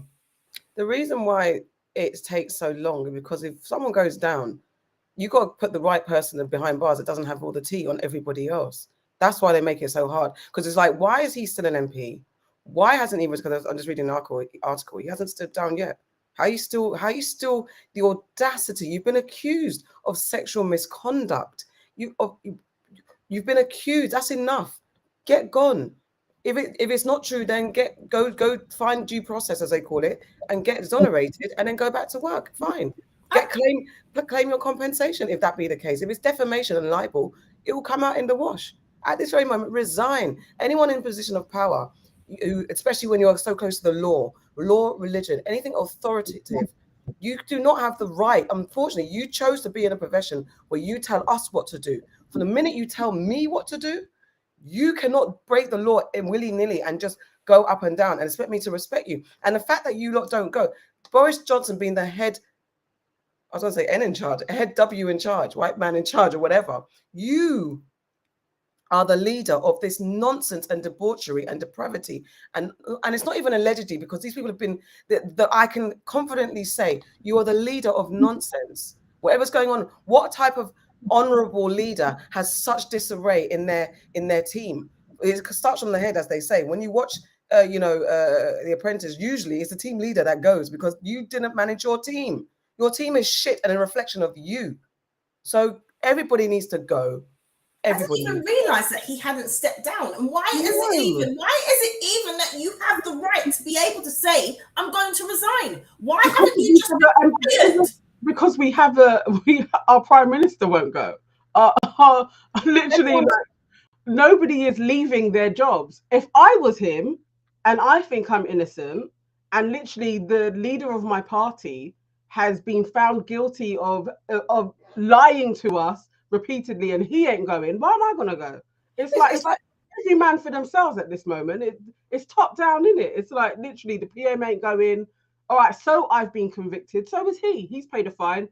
Mine may be a sentence, but I'm going to appeal it. I'm not going either. Like, we're all in this together. Like, literally, it's like let's ride it out. It's for everybody else to make him gone. Like, for all of them, all 56 of them. There's actually 650 MPs. So that's a high number of literally MPs under investigation for sexual assault allegations, misdemeanors, and everything else. That's gross. That literally means, like, when I say that we are being run by a bunch of flipping misfits and debaucheries and monsters, I think we are. Like, that's madness. You can't have those allegations and it not, like, okay, everywhere is allegedly, because everyone deserves their due process. No, he's been convicted. But no, allegedly, he's been convicted now. He's been convicted. Imran has been convicted. Okay, well, you've been convicted, number one, Imran, but then, and it's interesting that the brown one's convicted first, because and for everybody of color in this MP space, you think you're an MP, you think you can do what they do, they will roll you out first. Where's oh boy, what's his name? Who was coming? What's his name? The one that's gone. No one hears from him now. Bailey. Is it Bailey?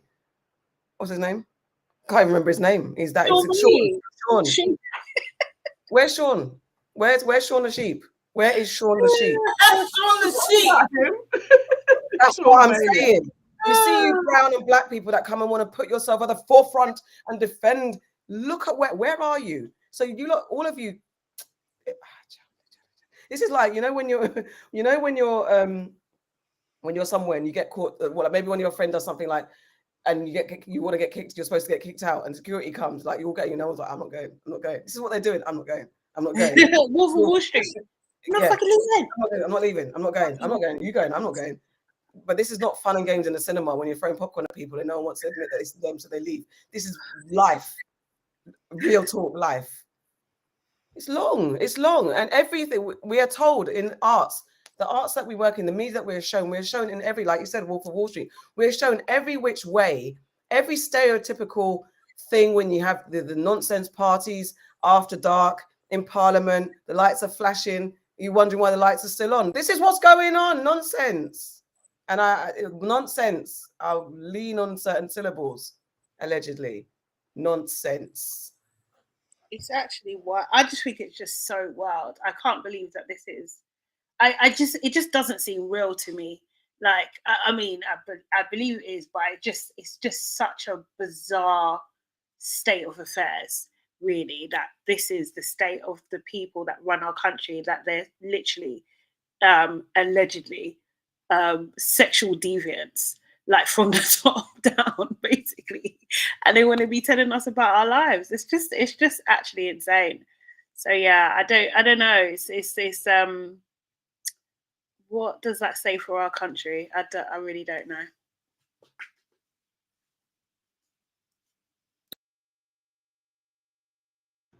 We're all it says we need to run ourselves. It says we need to run ourselves. It says that we need to just be governing in our small areas, and we don't need a central government because they are full of heinous people. Like, I think we have this all around the world. We can't trust them, and this isn't the way the world should run because they can't be trusted. They don't know what to do with power. That saying, with great power comes great responsibility. Yeah. These fools don't understand what that is. They have a different moral code, and they think that anything is for their taking, including children. Like, you've been convicted of literally sexually assaulting a 15-year-old, and you're flipping 50 odd, and you're like, no, I'm not leaving my job. Really? Like, you're an MP, like a member of parliament. Like, no, I'm not going to resign. Why is that even an option? Why is it basically an option? It should just be removed. It should be a given. No. Madness. Yeah. Let's get the comments. Okay. So we have Gemma says it's a worldwide issue. We need more people like Jacinda Ardern, the New Zealand Prime Minister, until we change. T. Smith says it is because there are no consequences for bad behavior. Gemma goes on to say it's insane and disgusting. T. Smith says, I have no compassion for Patels and Bats MPs when they get found out because they are the first to chuck out the people into the fire when it comes to politics. Yeah. All right. Boy, who knows what's going on. Moving on to Aunties Know Best. This is where we get into some issues and problems of the day and we resolve them. We were supposed to have a wonderful guest in today, but she's unfortunately unwell. She will be back soon. So I'm just kind of remixing and freestyling this. I'm going to go to my old favorite, Dear Prudence, on Slate magazine. I've seen some ridiculous headlines. Guys, pick one and we'll answer it. One of them is help, my neighbor friend of a decade won't let me inside her house. Help, the woman I've been hooking up with is a lot smarter than I thought. Help, my parents think I'm settling for my fiance. Help, my friend claims a new identity every week to get acting roles. But I mean, I think that's not even hard. That's acting, no? That's acting, isn't it? And help, my stepsister is spreading lies that she's going to adopt my baby. I literally want to know about help, the woman I've been hooking up with is a lot smarter than I thought. Do you want to go into that? Yeah, go on. I haven't read this yet, so I'm going to try and edit as I go. So it says, Dear Prudence, I'm a straight man in my 30s who has been friends with benefits with, in quotes, Alice for over a year. It's been a good, safe pandemic arrangement. Alice is fun, cute, and it's been nice to find someone I really enjoy hanging out with and enjoy sex with, and it's on the same page about not... Can you change her name to, like, Yomi, about not being in a relationship. Uncomplicated is what it has been, I guess, until recently. Yomi has mentioned before that she writes and recently shared that she sold a story for a little bit of money and received an honorable mention in a contest. I got a weird feeling I couldn't place. Yomi directed me to some of her work and I read it and ended up searching and finding a lot more of it. She's really, really talented, much more than I ever stopped to consider. And I don't know why it bothers me to find story after story that she's written. I scribble a bit, mostly stray thoughts and RPG game world building and character stuff, but I had never thought of publishing. It shouldn't bother me that Yomi has, or that her stuff is frankly, so much better than I could ever dream of producing. But it has. I am jealous and intimidated, and I don't know what to do. The cute lady I eat pizza with and watch movies with and fool around with is now someone who's done something I could never, and is, let's face it, likely smarter than I am. I mean, oh my God, I had never thought she was dumb by any strength of the imagination. I always thought her to be intelligent and really witty and capable of having a good argument or discussion. But this seems different. Like the proof is solid and obvious as I don't compare. Is there any going back from this? Help me. For somebody who doesn't write, he writes a lot, innit? He wrote a whole novel. Book. And let's call him Kwame. Kwame and Yomi's love situation. Well done. Do you know that just got so much more interesting? I can't. It's funny. What should Kwame do, man? Let's make him Delroy. I think he should win. Okay, Delroy. Whatever the case is. No, because Tarquin gives Tim Westwood. Like, I don't want any of that space. This is a black problem. This is a black problem. Delroy Kwame Brown. That's his name. Okay. His fuck buddy, his lockdown fuck buddy is actually a smart, intelligent woman, and he can't handle it. What the hell? The thing, I mean, boy, you're punching in it, bro. You just have to accept it or leave her in it. Let her do. Why dull her shine? If you know she's settling, it's time for you, bro. Just accept it. Just actually, you should be basking in her. In fact, you should be worshiping her. What am I talking about? Seriously, exactly. give her everything she wants. When she calls your name, don't let her call your name twice. Be there. Be serving her. That's what you should do. Humble yourself, and be happy that if she continues to accept you in her life, and if she chooses to have children with you, they've got half a chance of being smart. You should feel lucky. Any other words? I've got another one which is actually quite funny. Any other words for Delroy Kwame Brown and his situation with Yomi? I mean, you need to find a ring and put it on her finger. That's what you need to do. Because embrace it, man. Most women are smarter than all men anyway. So what's new? Like, it's not hard. It's not hard. Embrace it. You got a good woman. Now you need to secure the deal. Imagine sex, intelligence, and fun and laughter. What more do you want? No, because he's absolutely feeling like, what do I bring to the table? Yeah. Like, what got good deed. Well, I don't even think he's got that, or he would like people that are saying always, this is what I bring, and they flip their dick on the table. Like, Delroy ain't doing that. He's just feeling like, what do I bring? It's like, find it, bro, because she likes you. Find it, bro. To the table, like step up to the challenge, or learn from her. Like, you're not above learning. Like, learn something, and then she can help you with your writing, because you obviously like to write as well. Do a joint novel, do it together, publish together. I'm not ready for that. He just needs to work his way up to building his confidence and being okay with being with a woman that's smarter than him. Like, just accept that we're out there. There's lots of us. Like, really, like, so just run with it. I feel for him. I understand. Or take penis pills so that your penis grows, and then you'll feel like I'm not true. The thing is, I'm there with you. Like, you get my large brain, I got my large penis.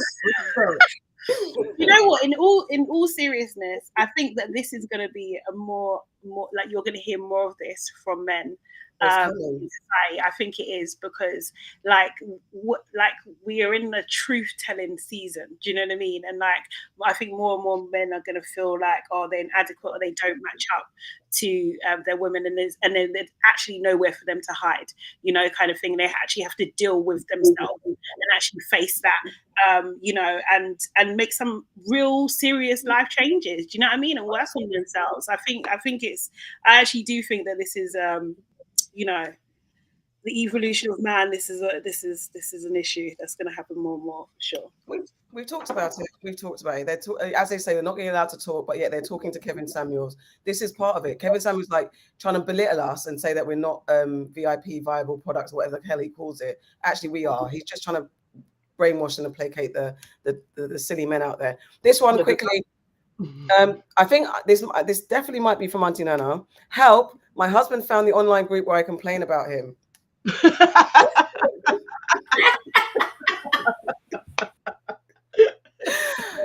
Dear Prudence, a few months ago, I joined an online group of like-minded people where we often discuss personal relationship problems.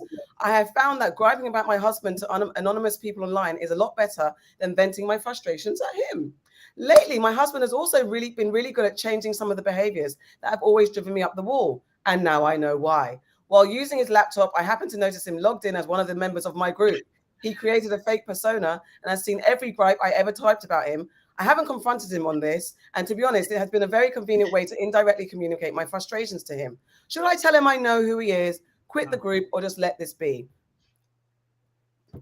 This is a clear, just let this be. This is a honestly situation that she's found herself in, and like, I wouldn't go overboard. I would subtly put it in. Maybe I speak in there like once a month with what was griping me, like pick your battles. But then he sees it and then he's going to correct it. This is like a win-win. Actually, this is good. Did she say this group that I may try and join and set it up as well? I think this is a brilliant idea. This is amazing. But yeah, no, don't tell him no. Okay, I think don't say nothing either.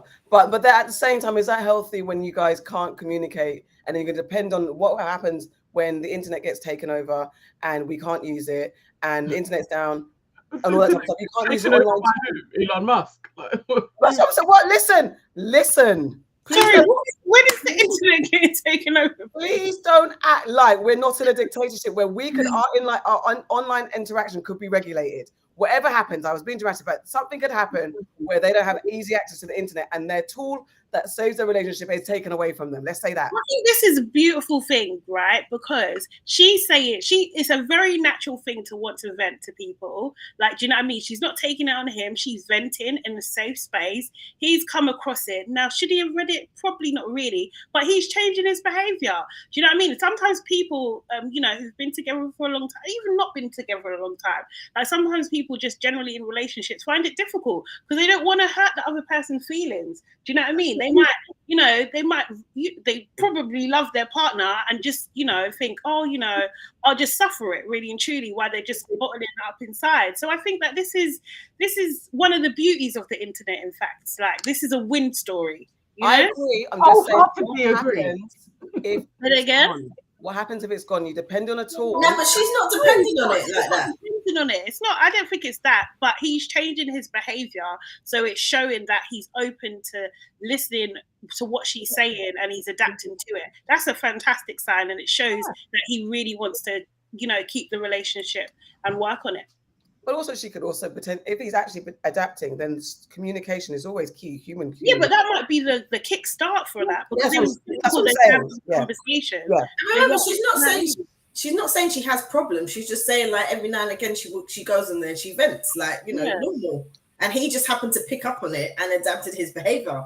Yeah. I say this is win-win-win. I would be on there complaining about my shoes that I need. And my husband just not getting the hints that I'm dropping.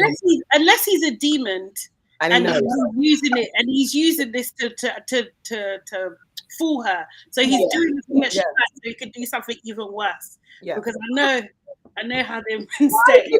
Lovely story take a different turn. That's what I was thinking. Because reality just tapped my head. Listen, it's all well and good for a certain amount of time, but for when both people know what they're doing, it doesn't always work. So what's the catch? What's the safety net here? Because once everybody knows, someone's going to slip up and it's then going to be revealed. But he doesn't know that she knows that he knows. No. My point is, eventually it will come out in the light. Everything does. Yeah, but it doesn't have to be a bad thing, though. No, it doesn't have to be. I'm just asking. Yeah, cool. I think it's funny. When it comes out, it's funny because then the guy has molded into being a better version and knows what your gripes are. Fair. And then it's just like, I always knew you was there. That's why I said it's just a conversation piece. It's a story. Everything can be turned into a story. It's like, it's okay. This is a good thing.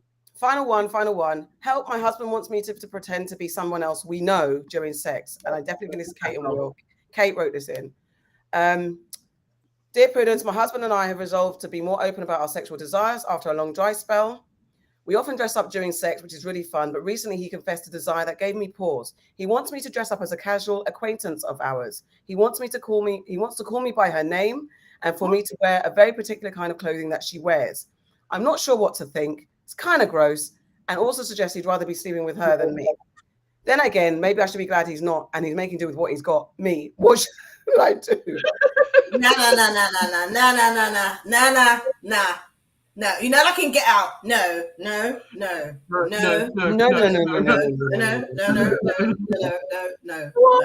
Hear what now? You want me to dress like a person that we know, and you want to call me her name? No, there's all levels of issues, and you don't need to be grateful. What you need to do is get gone, because he don't want you, and when he's fucking you, he's probably thinking about her, and he's probably fucking her too. So no. You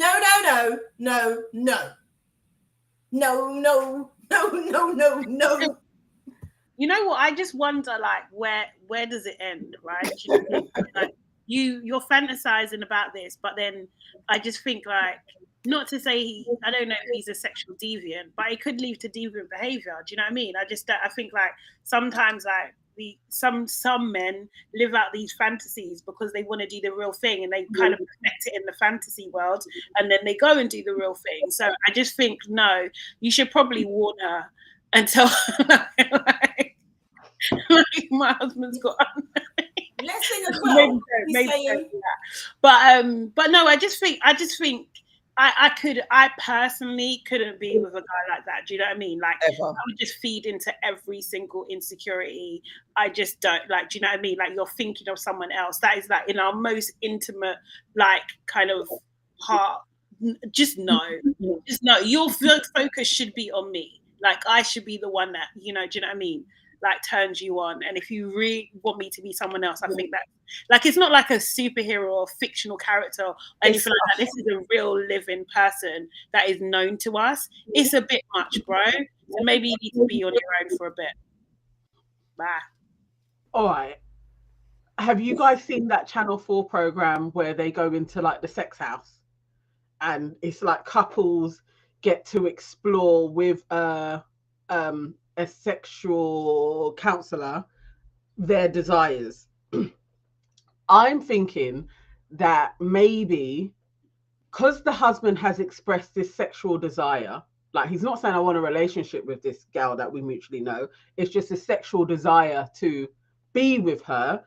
If they are open to it, maybe the two of them discuss it with the girl, and if she's open to it, they just have a threesome so that he experiences that sexual desire. Auntie Nana, how many years did you celebrate the other day? 10 years. 10 years marriage and 22 years together, right? So you are telling us here, yeah, that if your husband came to you and said, babe, do you know what? I've been fantasizing about Sade, right? Sorry, because Aquarius family. I've been fantasizing about Sade. I don't really want to do anything with her, but I want you to dress up like her. I want you to I want to call you Sade. You're going to be like, I know what we do. Let's just go. Let's call her now and, like, get her to come. You're not going to do that. Can we stop, please? I don't like this one. I don't like this one.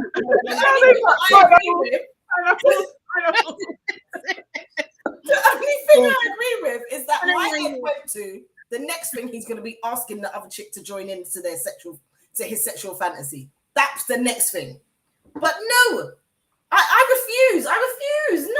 If it's a celebrity or like Princess Leia in a gold bikini, whatever, but not my brethren or acquaintance or someone human and touchable. No. And for your punishment, Nana, you've got to read all the comments. That's your punishment. That's what you've done. You know what? I tried to do devil's advocate. Auntie Farah, bravo. That's not bravo. I'm sorry, Auntie Shade. I'm sorry you were dragged into this. But Auntie Nana, I'm innocent, please. Leave me alone. And by the way, just before we go to comments, unequivocally break up with him. Fuck that. You're not introducing my friend into our bedroom like that. Go and fuck her then. Fuck off. That's my I'm just saying there's lots of couples out there that were open. I wasn't speaking personally, I was just throwing it out there as a possible solution. Okay. I will read these comments. And you people that listen to us every week, thank you. Right. Okay. T. Smith says he will have a mask made of the woman and she will have to wear it during sex. and asks if she had an orgasm and ask her to have an orgasm in her voice. Okay. And then Victoria says, I have a mental picture of Nana. No, thank you. No, thank you. No. No. Please, Victoria, no. You know when No, I thought this would just be a funny answer, and he went left of the corner, down the road, to the back street, into the woods, at the bottom of the well. Oh, let's move on. Let's move on. But T. Smith says, Nana had a threesome. Auntie Nana, you have shattered my illusions. I have not. I haven't even had sex. And says, I just threw up in my mouth at that vision. Thank Auntie you. Farah, naughty auntie. Definitely.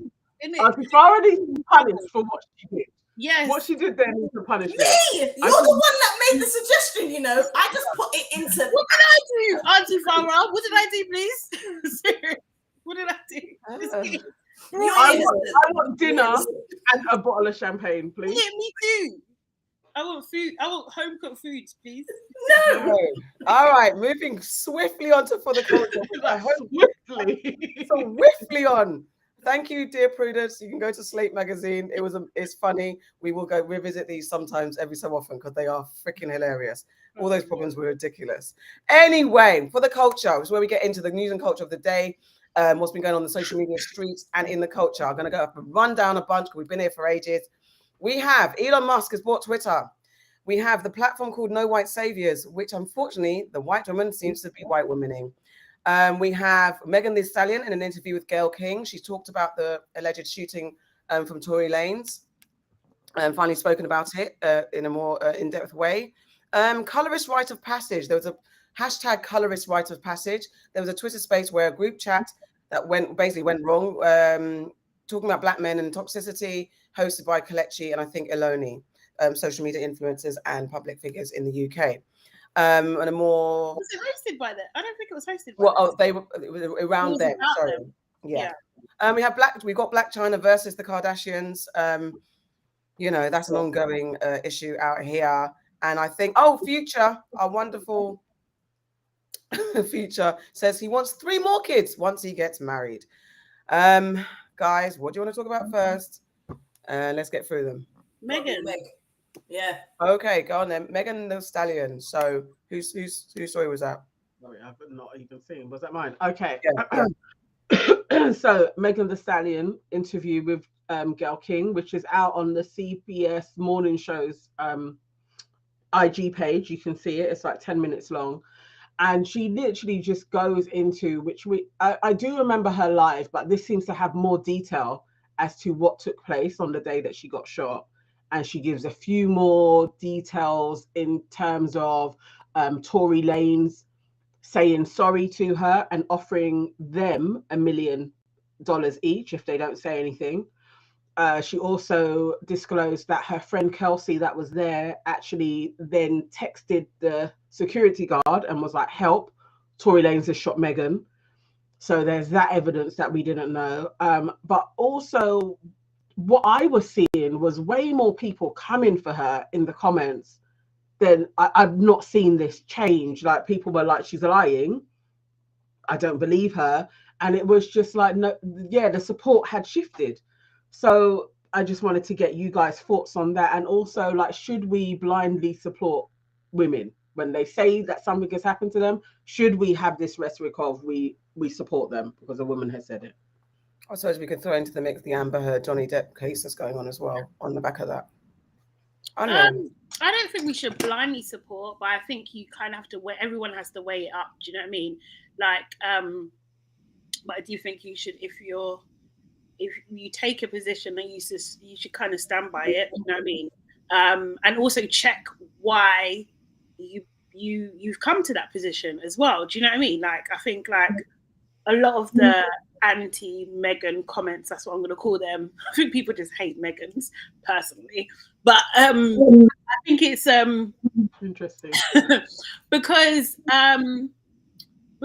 she's kind of in her world, she's kind of unapologetic. Do you know what I mean? She's a tall, curvy, thick woman who raps, is very powerful. She embraces her sexuality kind of thing, and she's doing her thing. And a lot of people don't like that. Do you know what I mean? And I think like she was, from what I understand, there were some things that she was allowed to say. There's some things she didn't want to say. Like, I just think it's really sad. I believe her. I think this did happen. I think that it's just really sad and unfortunate that not only has her mum recently passed, this terrible thing happened with someone who she thought was her friend. She tried to, from what she said, she tried to protect him by saying that, you know, I didn't get shot. It was glass kind of thing, to kind of throw off this, you know, the scent of the police, for them to like, you know, because they love blood. Do you know what I mean? So I think I think it's awful that she's tried to do this and he's turned it around into something else, you know?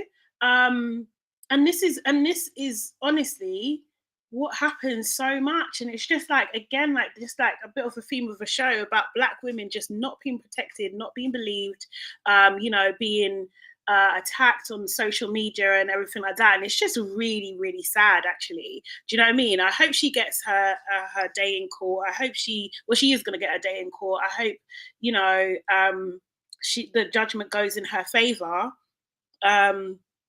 But yeah, I just think it's really, really sad that this has happened. Yeah, like I couldn't imagine my friend shot me. I tried to cover for you, and then you come for me. Wow, like it's too much. It's way too much. I feel sorry for the girl, to be honest. Yeah, I was quite surprised that she was able to do this interview just from a legal standpoint. I didn't know that. I didn't think that she would have been able to talk about it. Can I just say quickly? Apparently, if you're the accused, you can't. If you're the victim, you can. This was okay. I need that verified. But I think the conversation I've had, I've heard someone say that. Because I know sometimes they say, how can someone have a fair trial if it's out there in the public? Yeah. But I think it's sad that people are coming for her so much, because no one, until this interview, I suppose no one's really heard too much other than that live that she did. And a lot of people, I think, are coming for her without even knowing any of the facts. It's just, we're supporting Tory, we don't believe Meghan, how are you still dancing if you got shot in your foot? She didn't say that a bullet was lodged in her foot, firstly.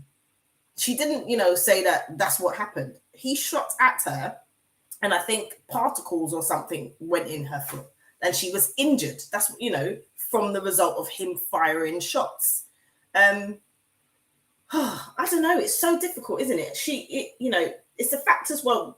In her interview, what I didn't like is when he's telling her, dance, bitch, or whatever. Like, what the fuck? Do you think this is, what is it, Harlem Nights? Are you Eddie Murphy and this is Harlem Nights? You're telling her to dance, bitch. Like, get a grip. I agree with you. I really took issue with that. And and that kind of, to be honest, made me believe it even more, to be honest. Like, because who says that? Where are you putting that from? Like, do you know what I mean? Like, it's such a very specific thing. There's a very specific line. And it's just awful. Sorry. But yeah, continue. No, that's just basically my thought. At the time I said, let's see what comes out in the wash. Let's hear the evidence, because people were very quick to jump one way or another. Like, I spoke to some men at the time and they were just adamant that I don't believe Meghan. And when I would ask them, what's your reasons for not believing Meghan? They didn't actually have any real reasons. other than, I don't know, I just don't believe her. But why not? What, because she, like you said, Auntie Sade, because she's a strong woman, she's come out and she said stuff. Her story doesn't match up because she was trying to defend and save and protect her friend, who then came for her and is making songs about her. And even the other day was in violation of his probation, or not probation, sorry, his, what was it? He's in violation anyway. Restraining order. That's it, his bail order. And the judge had to tell him about himself because he's not allowed to chat about her. It's just, I don't know. I don't know why women always have to fight to be believed and men so quickly get believed. It's just, yeah, it's very sad.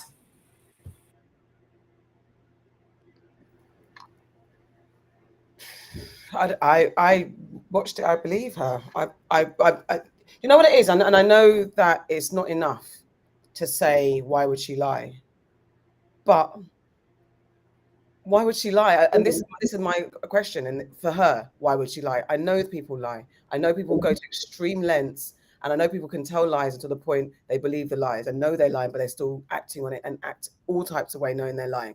We've seen it time and time again. But in this moment, why is Meghan lying? Why would she lie? He's not anyone of, why would she lie? What benefit does she get? What benefit does she get? Already she's had backlash to sit with Gayle King and talk more. She doesn't have to do this. Meghan doesn't need the attention. She doesn't need the fame or the notoriety. She doesn't need the numbers. She's doing bits herself off her own back. She doesn't need Gayle King's conversation. It's not like R. Kelly that she needs a pity party or trying to exonerate herself. She doesn't need Gayle King. She's done her talk. So having this conversation now, that's like, why would you waste all this time to be lying? And if you are, then I can't even say if you are, because I believe her. Yeah. And I don't understand why it's so hard to believe that someone like Tory Lanez would do what. And unfortunately, the character matches up in it. So why is it so hard to believe? I would love to understand with guys, the guys that say, oh, she's lying. What don't you like? And this is why there's so much talk about men disliking women at their core. You might date women, you might be heterosexual, all that type of stuff. Find women attractive, be able to fuck them, do whatever. But at your core, you don't like women. What is that? What is this thing when a woman shows, as you know, we're laughing at that post a moment ago, but the woman's intelligent, the woman's dynamic, the woman's strong, the woman's talented, she has success, but in her presence, you've got to dim her light because what is it? What is in that brainwash that you have received as men under the patriarchy that makes you think that women are to be so disliked if they step anywhere out of the lanes that you desire for them? And even when a woman is docile and succumbs to your ways, you then don't disrespect them even more because like, why are you such a doormat? You don't even respect them when they're a doormat. You don't respect us. What is it? What are we good for at that point?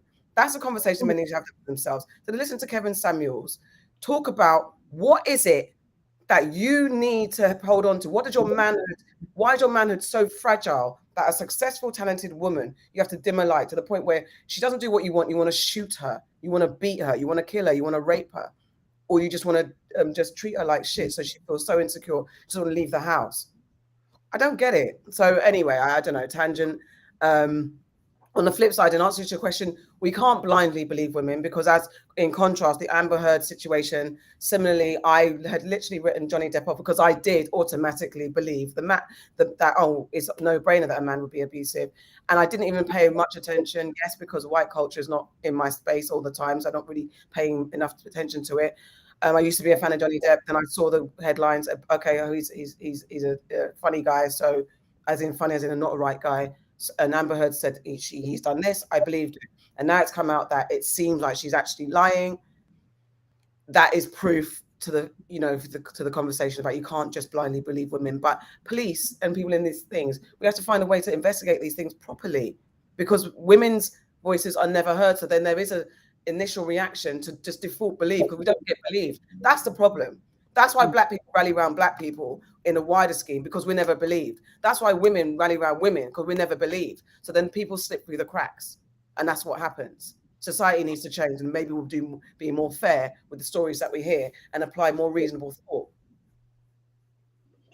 To me, I'm more like, what is there to believe with Meghan that they showed the pictures, she was shot. So it's like, that's a given. She's a victim. And all roads lead to Tory Lanez doing it. There's 3 other people in the car. So it's either going to be Tory Lanez, it was the driver, or it's her best friend. One of them did something to her. So I don't get how people are saying Meghan's lying. It's like, you don't lie about being shot. We've seen the pictures. It's all there. Literally, it's like, you can even see the video when it happens. Her foot is bleeding. You see the blood on the floor. So there's nothing to really, there should be a rally round that she's a victim of being shot by somebody, and that somebody needs to be persecuted for it. And at the moment, it's Tory Lanez. And if he gets off, it's going to be one of the other people, because somebody fired a gun from that car.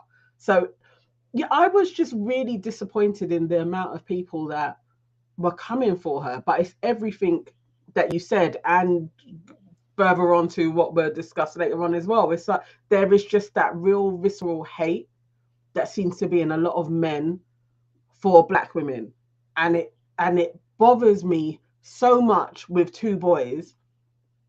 How do we get around this? Because it's not like it's all men. I don't believe that for a second, but there's a large voice, especially online, that seem to think it's okay to just come after women for no reason whatsoever. And it's just like, yeah, this needs to, we can't just kind of brush it under the carpet or ignore it, or just be like, if we talk about it, it's like you're shedding light on it, or you're part of the problem as well. It's like, nah, there's no ignoring this, because it comes to your doorstep eventually if we don't actually really discuss it and try and flesh it out. And we have to have solutions for it, and we have to talk to these men that have these opinions as well. I'm definitely not for leaving them to their spaces. I think they need to be outed and spoken to properly. I also don't believe in outing and cancellation, because I think then they go into subgroups isolation together. I think we need to have like real conversations with each other to assess how this can be eradicated, because it's a problem and it's not going anywhere. Let's get the comments. Like T Smith says, so Meghan and T had a toxic relationship. She tried to make out like she was not confrontational during the interaction. He was more of the aggressor in the relationship, but I don't think she is all out innocent. I don't know. I don't understand that. She got shot. She's the victim. Shooting someone is a crime. It's very simple. The thing is, yeah, because the thing is, it doesn't actually matter. Yeah, their relationship was toxic, right? But in this incident, what he's up for trial for, he shot her, innit? Allegedly, she got shot. That's what it's about. It's not about the status of the relationship and who was more toxic and who did what to who. It's this particular incident. You know, Go on. I don't think any aggressive person. No, I was just going to say that I think it just speaks to that. Some people think inherently, if a woman has been hurt in a situation by a man, that she must have done something, that there is some responsibility with her, that it's her fault, that provoked him, that kind of pushed him to go to those lines. And that's what you're seeing in the comments with Meghan. They don't believe her. Crocodile tears. She was sleeping with him. Even if she was, he still shot her. Like, it doesn't matter. It actually doesn't matter. It doesn't matter if she was being aggressive. He still shot her. Do you know what I mean? The next level, and I think that's another thing. Speaking to the fact that she's a taller woman, a heavier set, and she's not whatever. She's beautiful. Again, all of that doesn't matter. What she looks like, how she's set up. He wasn't in fear for his life. That hasn't been the narrative. It wasn't a domestic abuse. It wasn't a fight that they were in where he felt like he had to defend himself. Even if that's a conversation, it might be drastically drawn for a gun. But it was something like that where he felt like he had to defend himself. It wasn't that setup. That wasn't the situation. So him grabbing a gun, that means you're out of control. You're wild. You're not well in the head if that's your resort. In something doesn't go your way. It looks like they were arguing about whether they should leave or stay. So me, I want to leave a party. You want to shoot me because I want to leave a party. Are you okay? So no matter what, she explained it as he was arguing with the other girl and she didn't want to be in the car anymore. So for the fact that she has left the car even if she was being aggressive in the car, she's left it now. Why are you shooting her? It's like it's not matched. She didn't batter him and then left and then got shot. It's like he didn't say Megan beat me up. That hasn't come out. So it's like, and even if she did beat him up, she didn't shoot him. Wasn't shot for shot. It doesn't really. It's like, no, there's no. I don't care. She gave him a black eye. They're two different things. Black eye, getting shot, very different. And I just feel like she's not afforded any sympathies. It's just like people are trying to take like people don't empathize with her because of who she is, and essentially she's a black woman, and people don't empathize with her because of that. But also at the time, what they were trying to do, they were trying to. It's great that you mentioned Tory's height, because they were like, look at him and look at her, like it's, the angle of what she's saying is not possible. But she said that he was standing in the club, like over the door. So that's possible, is it not? Yeah. Like they were bringing out. Yeah, they were bringing highlighting pictures of when she got arrested before in a previous relationship when she was younger, and you know it became abusive. It doesn't matter. It's the incident. And this is the thing at the time. Anyway, people don't care about black women, man. They don't. that's what this story has showed me 100%. Like they don't give a shit. And just to update, T was clarifying that she was just saying that they have a toxic relationship and she's not condoning what he did, but it's just the juxtaposition of the nature of their relationship versus what he did. It's definitely understand that you're not condoning it. I think that comes up a lot, like what the woman was doing and what situation she was in. And I just think that is what it is. It's just like when you see comments like that over and over and over again, like it reinforces this narrative that she is somehow responsible, or in part, do you know what I mean? Like it's somehow her fault that she is not afforded the same sympathies as if she was just simply a blonde, blue-eyed damsel in distress who was just walking down the street and she got shot. Like, do you know what I mean? Like, it's just not, she's not afforded the same sympathy at all. Like, crocodile tears, imagine you're on TV. People can't see edits. That 1 minute she's crying and she's about to cry, and the next minute she's got a tissue in her hand. What do you think happened in that clip? What do you think happened in that car? Are you okay? Yeah, okay. Seeing them say, like, oh, that actually those fake tears, it's just like, it's so, but it's the whole weird freedom that the social media gives people to just talk shit. Like we know when we talk about Megan and the comments that people make, you don't know nobody. You don't know what's going on behind you. You don't have real sources. Everyone turned scientist. You watched 2 episodes of CSI, and now you know that the angle, because you've watched 2 episodes, okay, the angle, what angle? Looking for something. It happens. Have you heard about Ricochet? Even if he's a midget, even if he's Ant-Man, Ricochet can happen, you know. From when he fired the gun, the bullet can go anywhere. A bullet can go anywhere. So, oh, come on, man.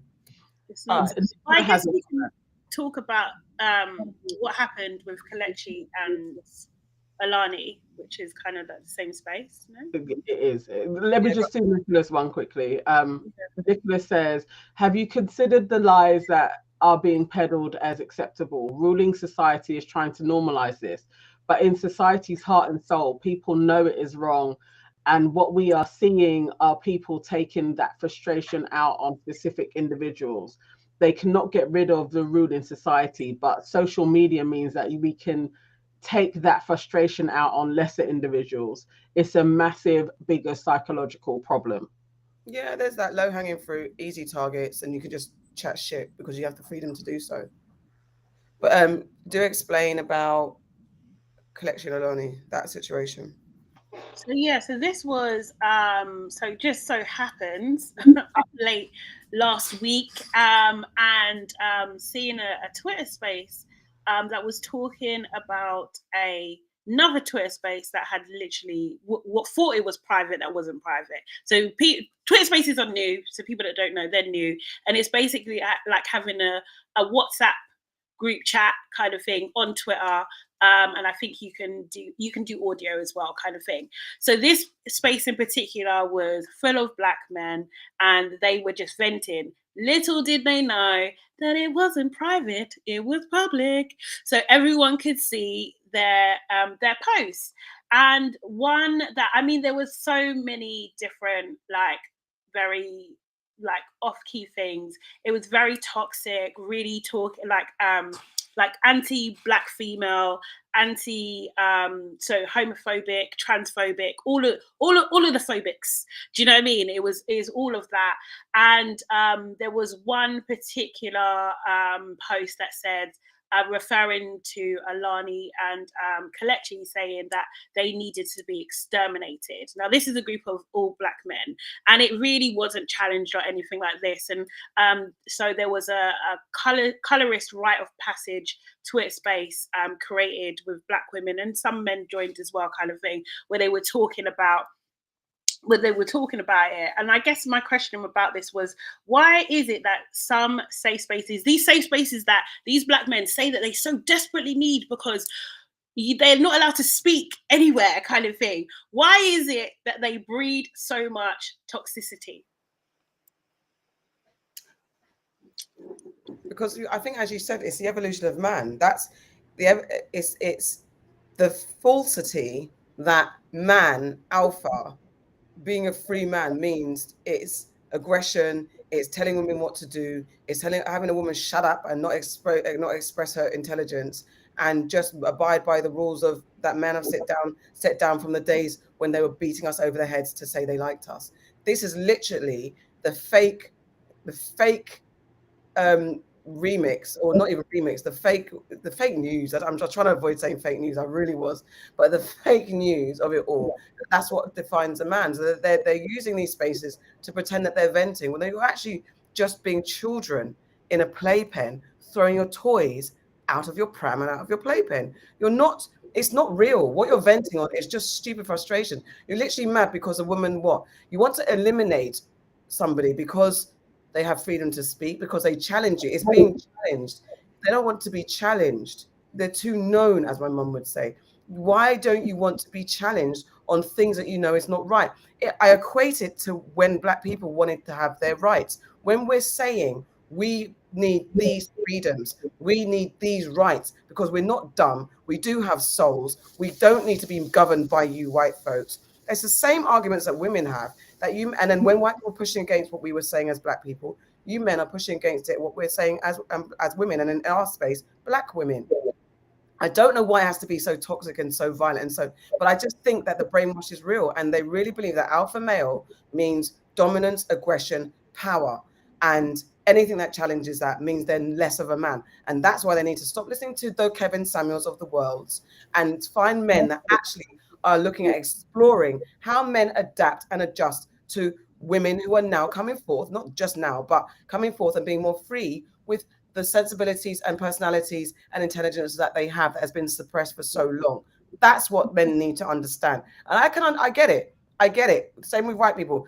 You've had so much time ruling and dominating, have your voice the loudest in the room. It comes as a shock when you realize that it's not the loudest in the room anymore, and a woman can actually go toe to toe with you. I get it's a shock, but you need to explore that, and just instead of sitting there in your boxers, scratching your balls, saying this is the way man is. It's not. It's really not. It's toxic because people who believe that women should remain in their places, like Auntie AK said, it's like people who believe that Black people are less than because they're Black. And they find these places and they say what they want to say, and they think that they do it in secret because they know that saying it out loud is no longer acceptable. That's why. And it's not all men, it's just these types of men. They're finding these spaces. So I'm not even surprised that it's toxic. I'm really not surprised. But that, you know what? You are a dying breed. Keep chatting. You're a dying breed. Your time is done. Like Auntie Nana said a couple of weeks ago, it's done now, isn't it? Like, just deal with it. Yeah, I think it's I wouldn't say it's the evolution. I think it's actually like a regressive stance. And the evolution would be that we have to get our shit together. And actually, what we think is masculinity is not serving us in any way. Like sometimes when you hear men chatting, I actually kind of feel sorry. A lot of the time, I really feel sorry for them because there's such a lack of self-awareness. There's a lack of love for themselves. There's just a real lack of connection to their power that they feel that they have to dominate another human being, whether it be male or female, is really sad. And that they group together and then power up with each other on being like, we're going to eradicate this woman, or let's just tell them, so that they like sit back and they're just back in the kitchen, is really like, what? Why would you need to do that?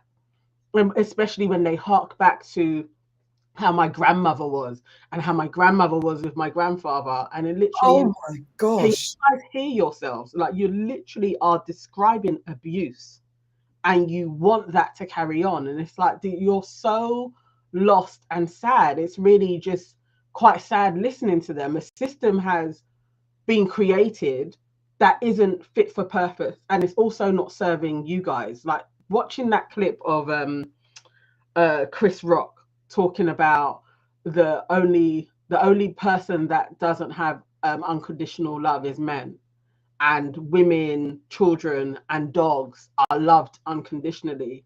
what? And I was literally watching it. Yeah. And lots of men have this sentiment. Lots of men have this sentiment.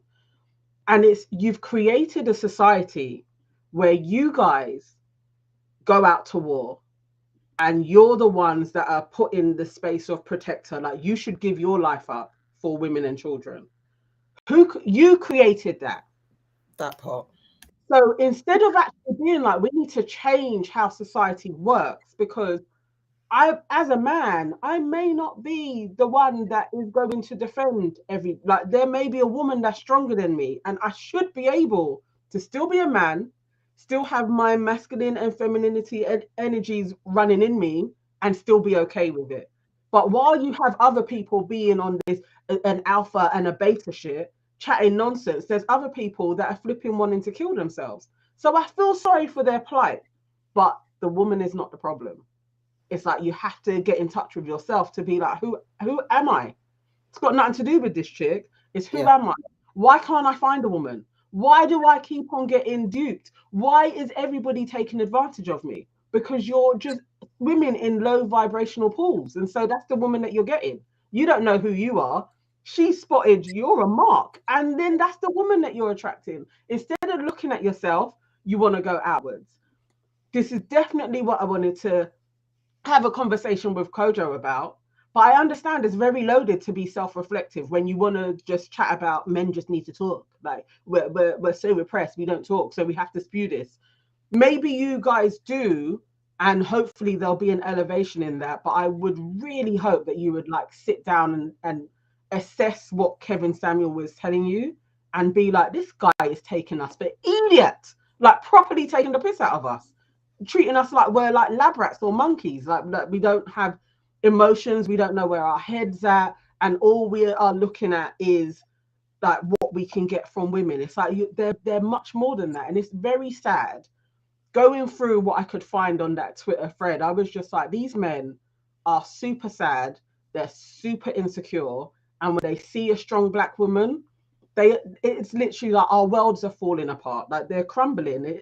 It's tragic to watch it happening. I wish it wasn't so prevalent in our community. I wish we could be more together and we could be watching somebody else going through this and not have to feel the brunt of it, especially as dark-skinned women, because I think they come for us in droves, and it's so hurtful, just the way they literally like cling on to ugly, dark, fat, all of these terms. They just spew it so vehemently. It's like, this is really, really hurtful, and I see them as my brothers, so it hurts as well. It's like, I want better for them. Yeah, all of that. I think a couple of things. Personally, I don't think that they fill that role of protect and serve. They don't do that anymore. They haven't done that for a minute at all, and they're mad. That's why. Because I think that's the freaking problem, is because it's almost like they had roles before and now they don't have those roles, so they're just like, what is my purpose? So they're, instead of dealing with themselves, they're taking it out on other people, which just happen to be women. And I think that even as well, like, I think they see it as a badge of honor to treat women anyhow. Do you know what I mean? Like and they kind of one up. What they do in these spaces is almost like they're trying to one up each other. Do you know what I mean? Like who can say the worst comment, who can get the best laugh or the best reaction and stuff, and try just like cheap kind of shots and stuff and everything like that. So it breeds that kind of really toxic kind of culture. And I think as well, it's just like, it's so interesting to me because what they accuse women of doing, of like, you know, chatting with their friends and making opinions because of what their friends say, is exactly what they're doing. Like, it's just insane to me that they cannot see this. Like, they're actually just doing it themselves. They're projecting. Exactly, they're 100% projecting. The guy that started that horrible group, his Twitter handle is Deets by Dre. He is, which is very interesting, by the way. But he himself is not apologetic at all. He does not give a flying fuck. In his opinion, he said worse. He doesn't see the severity of what he's saying, what he stands for, who's influencing at all. And it's just like horrible that people like this are not, they just don't take accountability for what they're doing, and it's so hurtful and harmful to Black women. It's just unreal. But what I do find, I think as I'm kind of like looking at this more and more and more, my disdain is more growing for the people that are silent. That's they're the worst to me, actually, because this whole, you know, I don't want to say anything publicly because I might get boxed in my face or whatever. It's just like, come on, bro. How likely, like, I mean, it can happen, but everyone's in Twitter world, so it's not really going to happen. Do you know what I mean? These guys all got Twitter fingers anyway. Do you know what I mean? If you see them on road, are they really going to be stepping like that? I'm pretty sure if certain men in that group saw certain girls on road, they would not have that chat. They just wouldn't. They would have to humble themselves, you know? So I don't know. I just think it's I'm just tired. I think like seeing that and seeing people that, you know, who are in, you know, our industry being attacked like that, like unprovoked by our, essentially, as you said, Auntie Nana, like people who are supposed to be our brothers. No, it's a lot, man. It's a lot. Yeah, it actually hurt me. It really did. I didn't like it at all. I think this nicely leads into Auntie Fori, your cultural story about Future, because it is like men's value on creating children. So culture. Future was interviewed the other day, and during the course of the interview, the interviewer asked him if he would have more children. At which point he said, yeah, you know, if he gets married and his wife wants more children, he would have at least 3 more because he hasn't had 3 children with one woman before.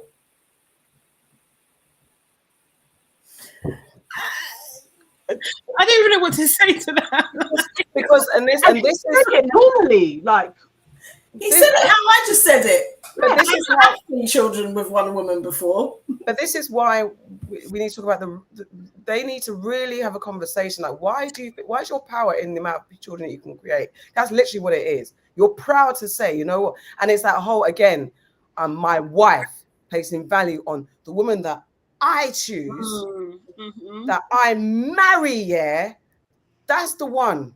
You are the one, and you are going to win by having my 3 children. And unfortunately, as we say, Kevin Samuels is taking these men for an idiot. The woman that marries Future, no disrespect, sis, but he's taking you for an idiot because he's actually validating you by saying, you can marry me and I'm going to allow you to have my three, because all the other women, they didn't mean shit to me because they only had 1 or 2 or whatever happens, my seed happened to do at the time. But because I've married you, I'm going to let you have my 3 children because you know what? You're the one. It's a fucking disrespect, actually. It's a disrespect. And it is that. Why do you think that having... Okay, so on a serious note, if he meets the woman that he really does love and he really respects, and I'm not saying you can't have children future, go ahead. To be fair, if you really have changed your minds, but have you changed your mindset? Are you going to be a new reformed man? Is this woman going to get future 100%, or is she going to get future who spends money, gives her children, buys her a house, buys her clothes and Bugattis and Birkins, but yet still has women on the side and possibly a couple more children outside the marriage? What kind of man are you going to get, sis? What kind of woman are you going to present yourself to future that has the freaking celebratory win of having your 3 children? Gosh, she's so lucky. The thing for me is that he can have children. I mean, Nick Cannon looks after his multiples of children, right? He's got I think Nick Cannon's taken the lead over Future. However, he looks after his multitude of children. Future, apparently, allegedly, does not. No. So you can't be going around busting nuts all the time, making children here, there, willy-nilly, and you don't look after them. That's my thing. You can't. It's not fair. It's not fair on the kids. It's just not. No. Here we go. Sorry, it just popped in my head. I don't even want. No, I'm gonna say it. All right. I remember listening to Tommy Sotomayor. You know that dude? Sotomayor. Yeah, I remember him. God, he's an absolute idiot. But he said a point, and it just popped in my head. I want to get you guys' thoughts on it. He was like, "All right, so more women have children than men." And I was like, huh? How does this work? All right. So it just popped into my head. It's like, it's the one Future, yeah? And there are 7 households that he has created that do not have a man in that household. Is it Future or is it the women? Is there a portion of the blame to the because there's more of them than there are him. Yes. So when you was the 3rd baby mother, you knew that he had 2 before you, but you became the 3rd. It's both. But the 7th one now, we know who he is at this moment. So if he gets married and that woman has 3 more, that's 10 children for one man with 8 women. Who's being the fool? It just popped into my head. But I am like, can we keep on blaming Future, or is there something? We do have to acknowledge the women, because I think in all this, the thread of this conversation, this is threading together so beautifully. And as Auntie Sade said in whatever conversation we were saying earlier in the news section, there are women to blame in all of this. Toxicity happens. We have women that co-sign the alpha males and say, "I want a real man, and my real man's gonna," and all that type of stuff, endorsing that narrative. And yes, definitely. Any woman that lays down with Future and then you want to complain after, I'm not saying that you can't, but you can't. Do you know what I mean? There's a pattern of behavior that he's shown you. There is an element of taking responsibility. And I guess we explore that. It's like, we find it sensitive to talk about bad mums. We find it sensitive to talk about, because we're in such a deficit when it comes to women being believed and being supported, it's hard to talk about, honestly, the shit that we do as women. And the fact that we need to remember that there is no future with Future. That's what right. His name is pure irony, isn't it? It's too much. Well, maybe he's limited it to that. Like, his future will always continue because he'll have so many children. So forever. Yeah. And then people want to question Russell and Sierra's relationship. You know what I mean? And this is the thing. Imagine. It blows my mind. It blows my mind. That it hurts my heart, really. 7 households. Thank God Sierra has her husband there. So we can say 6 households though. And then that last one, he hasn't seen his daughter in 3 years. And then he missed her birthday. He didn't even wish her happy birthday. Yeah. And he didn't meet her. He was supposed to meet her, and he didn't meet her, and he didn't wish her a happy birthday. But then you have the audacity to be in an interview and be talking about having more children. I'm at a loss, but I do believe that a woman will be his wife. I think somebody else is going to be with him, and it is somebody. Come on, he had Lori Harvey when he had 7 children. Right. I So think anyone can get caught up. I do think it's possible. You can get caught up. Yeah. But I think like at the point that you have your enlightenment, then do you know what I mean? You can never go back. Like, This is the that's what I thing. feel. But no one's above getting caught up. We spoke about Summer Walker, didn't we? And how now she gets it where she wasn't getting it. The thing for me is like when you come along and your number, whatever the hell it is, just don't chat about the other baby mothers because you don't know. Yeah, don't do that. Threading the thread of the needle that we're needling, Blak Chyna versus the Kardashians. She's a black woman who, I mean, I don't even know the stories. I'm trying to thread it. Could someone pick up the thread for me, please? Do you want to do the song? Well, she's up in Blak Chyna. But she's in court at the moment. She's taking the Kardashians to court because she says that they cancelled her #1 TV show, Rob and Chyna, which was out like Rob and Chyna. Which was out ages ago because they've been not together, it seems like the entire life of their baby. But yeah, so she's taking them to court and shit's being exposed and people have got issues with Blak Chyna because obviously she was with Tiger first and people are like the whole Rob thing was a way to get back at Tiger and Kylie and the Kardashians, and I just don't even know what's really going on. I did see her mum out the other day doing the most on social media, being told that she can't go back into the courtroom. Her mum's a lot. I don't know too much about the rest of it. Her mum was saying that she didn't actually do anything in court. She wasn't talking, but the Kardashians said that she was being disruptive and they no longer wanted her to be a spectator in court. So that's why she got removed.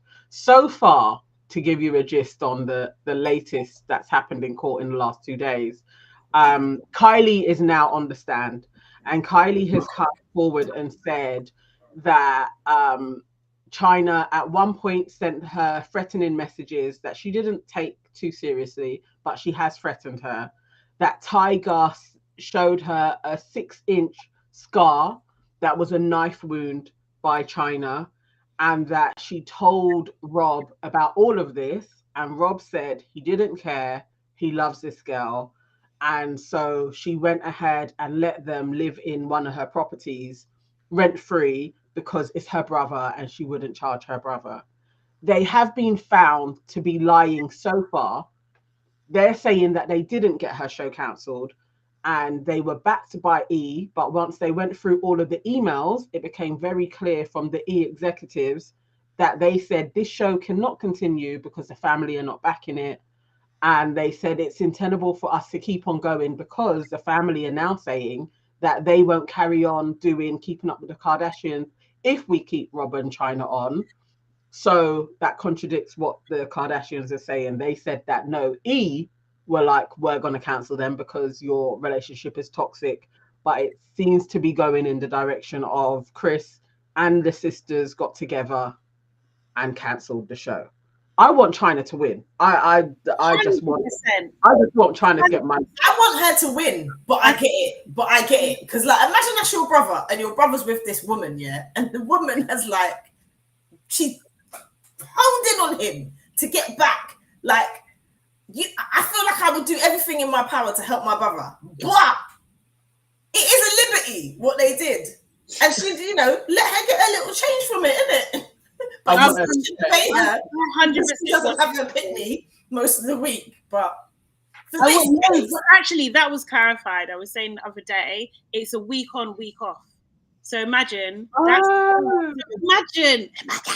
But anyway, out of order. But like, I think I want Chyna to win because I think what happened to her, was just bloody disrespectful. Do you know what I mean? That kind of thing. I think it's a horrible thing to be put in a situation where you think you're with someone and actually your friend is allowing her sister to be with your boyfriends. Like that is weird and off. Do you know what I mean? And then you're now with the brother and they really have iced, they really iced her out. Do you know what I mean? And they really didn't do anything to support the relationship. So if you look at how they treated Chyna compared to how they treated Courtney's partner, what's his name again? Not Simon. Scott. Yeah, do you know what I mean? Scott done the most, but they always so loving, caring, welcoming back all the time when he was a complete repeat offender consistently over years. Do you know what I mean? Yeah. It's just like, why is Chyna not afforded the same sort of... I totally agree with you. I mean? Like, I think it's a double standard. I think that, I definitely believe it when they say that Kris Jenner calls her ghetto. And it's just like, how, as much as I love Kris Jenner and her business acumen, but how can you call anyone ghetto? Look at your family. Look at them. They're the most ghetto of the ghettoists, and they're not even poor. They have ghetto behavior, and it's fucking out of order. From when Kim Kardashian is stealing from Brandy, are you fucking mad? Your family is ghetto, okay? I totally agree with you, but my only thing is this: like Chyna, just about the Scott thing. I think what happened with Scott is because Scott and Courtney, there was no muddy water beforehand. So Chyna came into the relationship with Rob and they immediately had formed their opinions. And it wasn't so much about her being her as opposed to all the shit that had gone on because of fucking Tyga and Kylie. That nonsense. Yeah. But then look at Rob's behavior as well. I know he's their brother, but he's not an innocent guy. Do you know what I mean? Oh, God, no. And look who's into Rita Ora, the other girl who was in, like, slut shaming them, like, kind of thing. Like, he's a toxic guy also. So if they want to be toxic together, they should have just let them do it. Posting pictures and shit like that. Exactly. It's freaking out of order. So yes, I hope that Chyna takes them. As I said, she is Game of Thrones. She's on the throne. She is the one true Kardashian, which is Dream. She has the one true Kardashian, man. No one can't tell her shit as far as I'm concerned. They need to pay her mum is mad though. I feel sorry for her. And also, that's what I'm saying. Like, when you, unfortunately, when you look at her mum, that you can see. She didn't get a good chance in life. Do you know what I mean? She had to do what she done in order to survive. Do you know what I mean? So I don't blame her. I really don't. I hope she gets every fucking penny. She laughs in their face. I hope that when she sees them, they have to even turn their heads. Like, go away, man. Seriously. And I like the Kardashians, but I still want Chyna to win. Threading the needle into white women blocking the progress of Black women. This, I really wanted to talk about this because I actually really enjoyed No White Saviours. I don't know if you guys know about it. What? I didn't know about this though. Right. So I know this is Nana's story, but I just wanted to thread the needle. Do you want to take it? Okay. So No White Saviours, I think, really came into prominence for me during like George Floyd's. Yes. So 2020, and they just highlighted so many different inconsistencies, racial injustices from around the world, and I loved the page. I really thought this was being run by Black women because it had that kind of Black woman touch on it.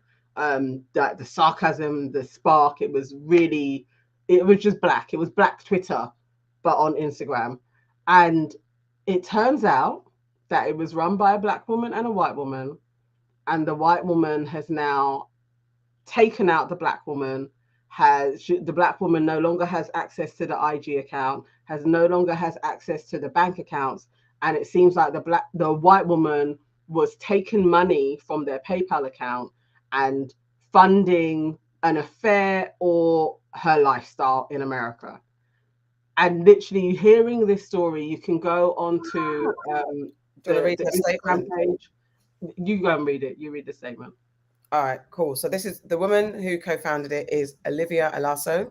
She says, I'll try and paraphrase and get through it quickly. I'm a co-founder and have been a director at No White Saviours for close to 4 years.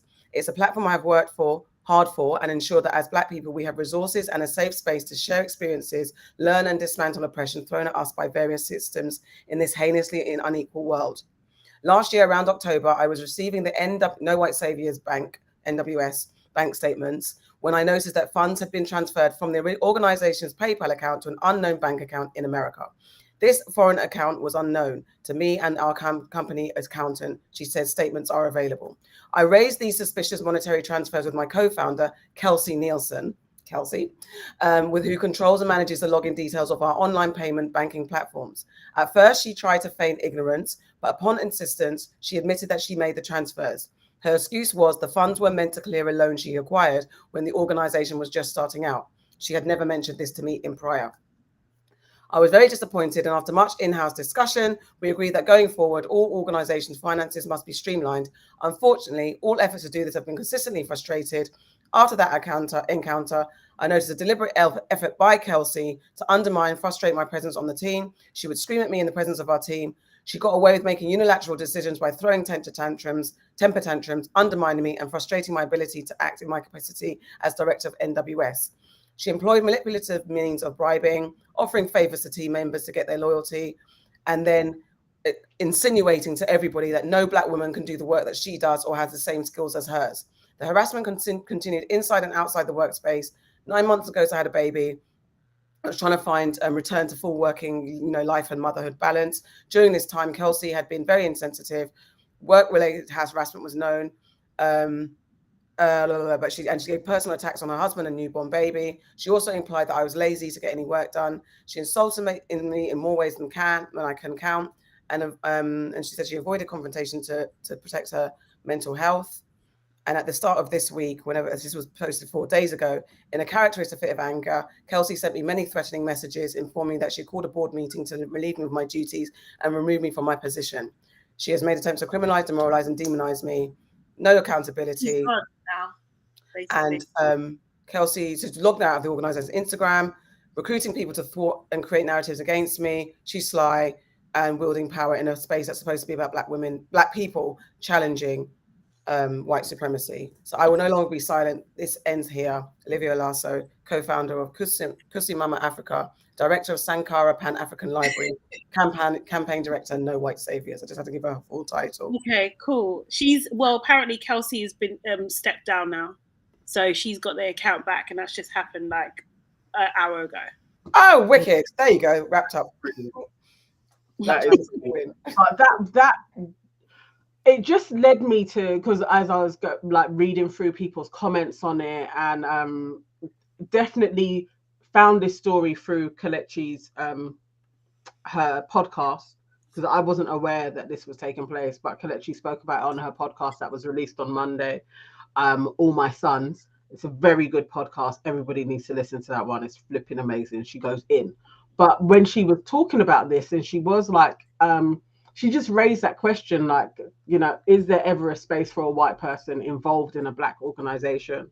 And if they are in the space, can they be a co-founder, or should they be far in the background? And I was like, time and time again, we keep on seeming to find these things taking place. And it's that kind of colonialist mentality, like this is because of me, and that privilege and power seems to go to their head in some way. So yeah, I was a bit like, I don't know if they even should be a part of the organization in any way. Just what your thoughts are on that. I think it's I would be more comfortable if it was completely run and funded by Black people because of the subject matter. That's just what it is. Like I would feel more comfortable just because I would think not that this is an absolute. There'll probably be less bias. Do you know what I mean? And less influence to kind of, I don't know, like pander in some ways. And then also as well, just like, I just think that there are enough white spaces, like, do you know what I mean? There are enough roles. There's not the same barrier to entry for Black people, kind of thing. So why take a space that could be filled by a Black person quite naturally? Why take that space? Like, I feel like you should step back. Like, you might be passionate about things, but you can do other stuff. Like, what you can do is convince your white audience of what they should be doing, rather than, do you know what I mean? Like, you could, that is a line of education. You know what you can do actually very practically? you can challenge this rhetoric against critical race theory. That's what white people can do right now in a very practical way. That's what they can do. Like, they don't need to be, you just don't need to be in taking up space here. Like, you don't need to do that. It always seems to me that it's very ego driven and it's unnecessary. It's just really unnecessary. There are so many other things that you can do. Talk to your own people. You need to educate your own people. That's what you need to do. This is Rachel, whatever her name is. Yeah, this is that woman from Brighton or Bristol who set up that flipping. Yeah, I remember. Yeah. Oh, I forgot about her. It's that lecturer that pretended she was black. Yeah. Yeah. It's all of the above. I mean, it's very difficult. I guess Olivia thought at the time this, and that's why I hate the word ally. It just creates such a plaster, and it's ego. I'm an ally. I don't like that word.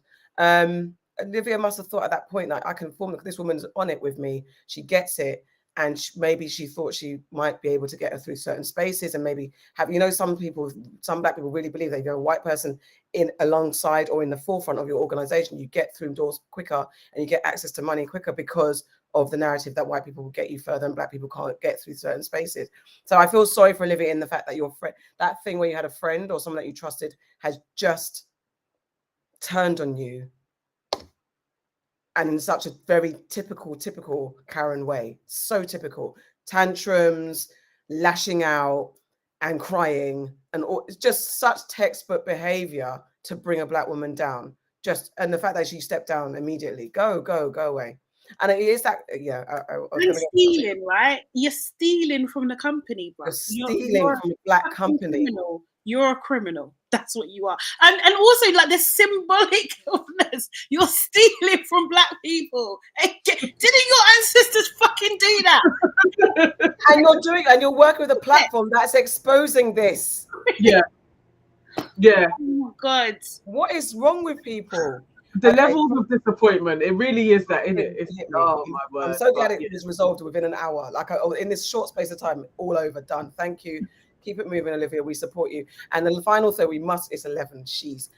Just because we're talking about Elon Musk and their third on No White Saviors, literally their third post behind this one, I think it is, the latest one is Elon Musk personally owes Africa 40 billion USD in reparations before he should ever think about trying to buy out Twitter, just to further censor the truth about how violent he is and his demon ancestors have had to be to acquire the kind of wealth they have.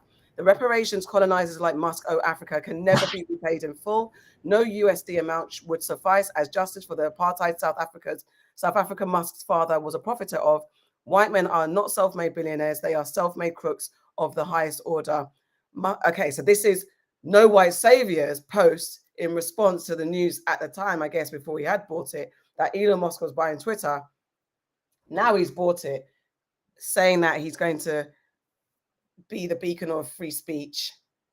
How do we feel? We can wrap this up in 5 minutes. How do you feel about Elon Musk taking hold of Twitter and the fact that his wealth, his billions, is on the back of apartheid? Didn't he say recently that he could end world poverty? That's what he should have invested in. You're investing in Twitter. Yes, you got money already. He did that speech. End world poverty. I'm not defending Elon Musk in any way. Do not know him. Would love to know you. You can send me $1 billion my way and I'll be your best friend. But literally, he did say to the IMF, the world, whoever runs the world, he said, give me the plan and I will fund it. He's still waiting. No, but they did respond. You don't have to wait. They did respond, and they explained why it will be difficult to be able to like eradicate it in the way that he's saying it in such a simplistic way. So he's just chosen not to ignore. But how should it be hard? If he's like, I'll fund it, should there not be a running plan to end world hunger? Like literally, there should be a plan. I agree. So if somebody's like, send me the plan and I'm going to fund it, and you don't send the fund, you don't send the plan, that means that you don't want to end it. But also, shouldn't someone who is, such a strong businessman Shouldn't he be able to come up with his own plan and execute it? You know, he's come up with this plan to fucking buy Twitter. He's come up with a plan to go to space and go back home, as the Netflix fucking documentary says, back to space. Come up with a plan to end world hunger. Why you gotta wait? Who are you waiting for? You should be able to do this on your own, bruv. Isn't it? Oh yeah. You know what? I just regards to Twitter. They all own everything, innit? As if it weren't going to be him, who is it going to be? Like Mark Zuckerberg, or Jeff Bezos. It's going to be one of the billionaires. So yeah, but I feel like Elon is like one of the worst, right? Like, do you know what I mean? Who's better than him?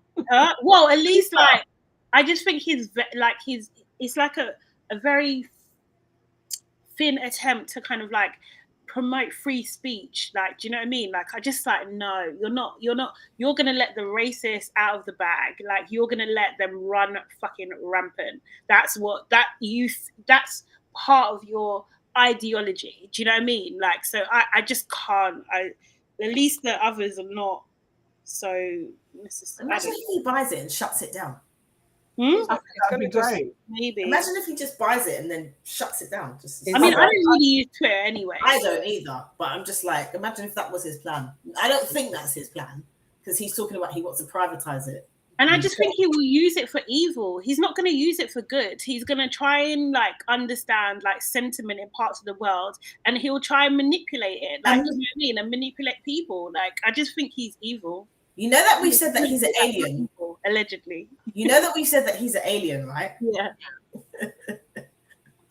And you know, this whole back to space thing is because he's chatting to his people. What if his people have worked out the best way for you to reach everyone and control everybody is via Twitter?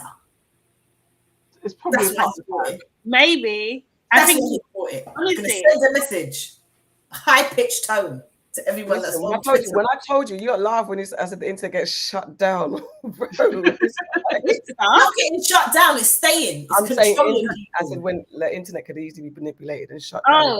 Desire. If they want to stop us communicating, they will lock off internet easily. He's going to bring back Trump as well. Bet you. Absolutely. I 100% put money. His first move is to give Trump his Twitter login back. Yeah, definitely. That's what he doesn't want it. Huh?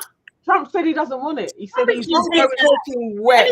What does he forward with his plans for his own social? Whatever that thing flopped, it's gone like his Trump Towers. Can I just say that the director, like, just in response to the plan, I didn't know that there has been a response to Elon Musk asked for a plan. David Beasley, the UN Food Program Director, last year said, and he's a former Republican governor of South Carolina, tweeted a link to a 1,000-word executive summary mapping out how the UN would deploy 6.6 billion worth of meals and vouchers to feed more than 40 million people across 43 countries that are on the brink of famine, thereby averting what the WFP is calling a looming catastrophe. In the document Beasley posted, he said they're dedicating 3.5 billion to buy and deliver food directly, 2 billion for cash and food vouchers, including transaction fees, spending another 700 million to manage new food programs. Another 400 million will be used for operations management, administration, accountability, and supply chain coordination. That's a bullshit plan. That's a food vouchers. That's your. How much was it? Did he say 6 billion? 6.6 billion. Is he okay? But we wasted 8 billion on PPE in this country alone. It was waste. We wasted 8 billion on PPE that never went anywhere. It was a waste. That's a dumb. They're all in it together. Elon knows the challenge because Elon is behind the curtain. He knows what it will take to solve it. So he's just playing games. So it's not real. That ask was just calling my bluff. They're playing charades. They're playing the charades. It's just pretending I'm coming at you. Oh no, we're gonna do it. It's bullshit. All right, let's get there's a few comments going back to everything we spoke about. Let's pick and choose and let's move on and go to bed. Okay, all right. I'm just doing like the last few. So Ronald says it's interesting the type of animosity that is directed at Black Megan's Stallion is never directed at white adjacent Kardashians. Mr. Tang says, I feel duped by NWS, like no white saviors, unfollowed their backside. And wait, I just checked the page. It looks like Scammer Kelsey may have stood down, so Olivia has the page back. refollows. And Candice says Elon is like a Batman baddie. Basically. All right, guys. Quickly. What's made you sad, mad, and glad this week? I think it's me first. Is it me first? Yes, it is. Yep. Yeah. So first of all, I'm happy now. No white saviors debacle was very disappointing, but now I'm happy. I was mad. Okay, I'll try and make this short. I'm binge watching Peaky Blinders finally. I finally got over the hump where I didn't like it. Now I like it. It's still not like amazing, but it's great. Also, no serious spoilers. I will not do any spoilers. However, the pet peeve is when they bend characters' common sense to fit the plot, and it's usually the women. Basically, the women get mad at the men for being who they are, even though they're set up. They know the setup. It's a crime family they get married into or born into. It's annoying because the women sometimes have unnecessary arguments like, why are you doing this when you literally know the intricacies of being part of a crime family? They can't just walk away. You know that. So it's just annoying that for the plot, and it's usually at the voice of women, can you stop doing it? Please leave the crime family. Stop doing crime.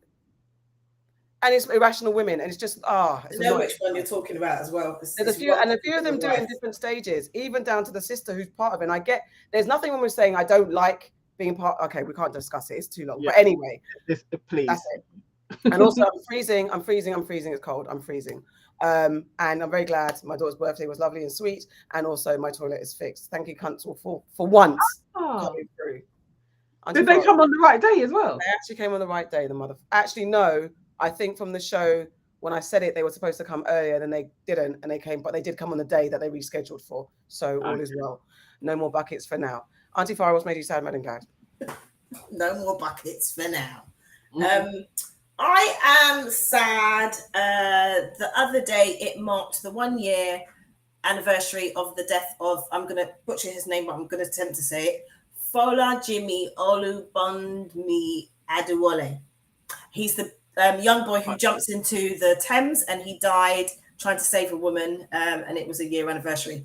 And I'm sad because his music was played on national radio, and it's just a shame because it happened after his death, and he had a dream to be a rapper. So that made me quite sad and emotional when I heard his friends on the radio talking about, fulfilling the dream that he had for him. I'm mad at the Daily Mail because they completely made up a story, and it was filled with misogyny, and it was about Angela Rayner, who's the shadow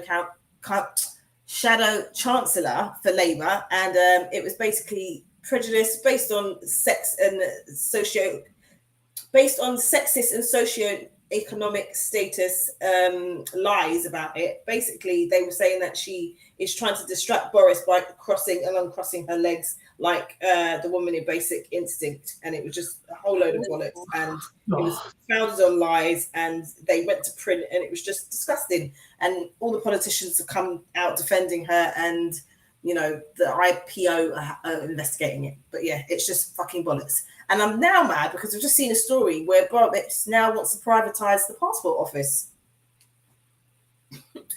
Yeah, more privatisation from Boris. And I'm glad because after 4 months of ordering my daughter's bed, it's finally arrived and she is back in her own room. Woo, woo, woo! Auntie Nana, what's made you sad, mad, and glad? Okay. I'm sad because I had totally written off Johnny Depp for years when the abuse allegations were first brought to light from his ex-wife Amber Heard. And watching the trial, I've been watching bits and pieces of it. I was like, I actually feel really sorry for him, for his everything, all of his demons, his drug abuse, his alcoholism, but also the abuse that he suffered at the hands of her as well. I thought, yeah, I really feel for him. Watching Brenda Edwards' clip on Loose Women as well, like the interview where she was just talking about Jamal's last moments. Yeah, I was just in tears watching that. That totally crushed me, but at the same time I was kind of happy for her on an earth plane that she was able to hold his hand in his last moments as well. I was mad listening to Claudette Montague when she was talking about the lack of support and just the shitty apologies that she got from the Met Police in regards to her missing child as well. That I was in a rage listening to that. And I am glad that I had my 10-year marriage anniversary last week Thursday, and yeah, it was lovely. We had a nice day. We ate a lot, and my belly is so buff from all of the food that we ate. It's still there, but it was really nice just spending time like recollecting on what we've done in the last 10 years. And yeah, it's nice to have a best friend that's your husband. It was a good day. Aww, that's so sweet. Cute. I love Auntie Sade, what's made you sad, mad, and glad? I'm struggling. I'm sad that I was up from 5 a.m. today, and it's now nearly 11:30 p.m. So I'm sad that is my life right now. It hasn't been for a little while, and yeah, long days, early mornings. I'm not a really big early morning fan. God, how can I say this? I'm mad at someone that annoyed me. I kind of don't want to give it away, but I'm genuinely mad because their whole spirit and being we just don't gel at all, that kind of thing, and just rubs me up the wrong way. And so annoying that this person, their name is my brother's pet name for me, so it annoys me so much. So much. That could have been the dilemma. We could have helped you with this. You think? I don't know. It just annoys me so much. So yeah, I just I'm really annoyed. So I need to send that one out. And then I'm glad that, as I said, I've got like pretty good people around me, working around me at the moment, just like, you know, my team or my side, not really my team because we're partners. Do you know what I mean? Not managing anyone. So yeah, I'm glad about that. Also, I binge watched Selling Sunset. Friggin' love it. I love the new character, Chelsea. She's friggin' amazing. Yeah. Can't lie, I watched it too. Did you? My nieces had me watching that on the weekend. Yeah. And I was so confused by a lot of what was going on. And then this morning in the car, my daughter just started laughing, and then she said, I don't like blah blah blah. And really? All the characters. And I was like, what are you talking about? She's like, you know that thing that Amira made me watch? I was like, that's not for you. It was like the one that everybody doesn't. I can't remember her name now. The one that everybody doesn't like. Christine. Yeah, that's the name that she said. Yeah. No, I love a villain, man. I love villains. No, she's the best one in it. Huh? She's the best girl in it. It's like you want a villain. It's like she is. She just starts up with the drama, and then she just blatantly lies. Yeah. Is she the blonde one that was saying? He's a Christine. I didn't say it. Is she the blonde one that was saying? I mean, there's a lot of blonde ones, to be honest.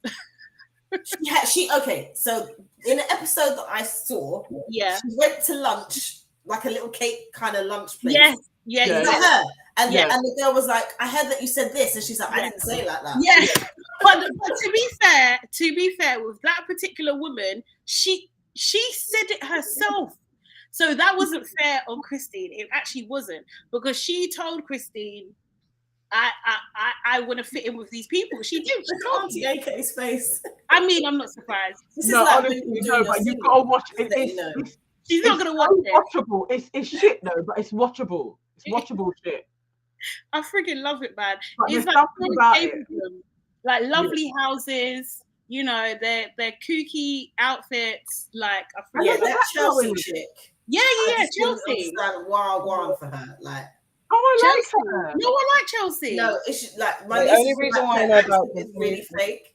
The new black girl in it, right? The new black girl in it. Yeah, Chelsea. Yeah. That's the only thing I know because we put it out on a blacklist. What to watch this week? That's the only reason why. To sell a house, and she had like a cape on. Yeah, like. But it was couture and caviar. But she looks nice. Auntie Nana, can we get the final comment from Candice because she's added a mad? I cannot. No, Convert you one day. Candy says, mad that the Daily Fell ran that story. Glad that there is outrage over it, and sad it's only now that they are outraged at the misogyny for yet a woman. I guess another woman, maybe missed out the word another. Another woman, and defending her honor when the paper was derogatory towards women of color forever. Absolutely. And on that note, we shall be leaving this space. Thank you so much, guys, for tuning in, supporting, and giving all the comments and getting engaged. We love it when you get involved. Thank you so much. Don't forget to like, comment, and subscribe, and follow us on all the social media platforms. Listen to us back on our white women, she meant, actually. Okay, I raised up misogyny for white women, but yet not silent when it comes to black women. Yes, don't forget to like, comment, and subscribe. Don't forget to listen to us back on all our listening platforms. And you can watch us back on YouTube and Facebook. And don't forget, we've got a Patreon account now. Please donate to the cause. And we shall be back next week. Take care. Bye-bye. Bye. What's the Patreon address? Sorry, my bad. It is. I've written it down somewhere. I wasn't prepared. Thank you. How is it this hard for you? Bro, I'm tired as well. Your aunties / your aunties could never Patreon. Good night. Please, guys, go to Patreon, sign up, support us in any way that you can so that we can keep going, so that our production goes up in value, so that we can spread our joy to as many people as possible. Share us loads as well. Tell a friend to tell a friend to tell a friend, and support us. Thank you. Send us money so we can all be in the same room. Do that. In these boxes, remember, we're trapped. With jewels. Do that, please. Do that. Did you see we're so Night! I want to be up in like 5 hours. I'm certainly about to see. Come on. and I don't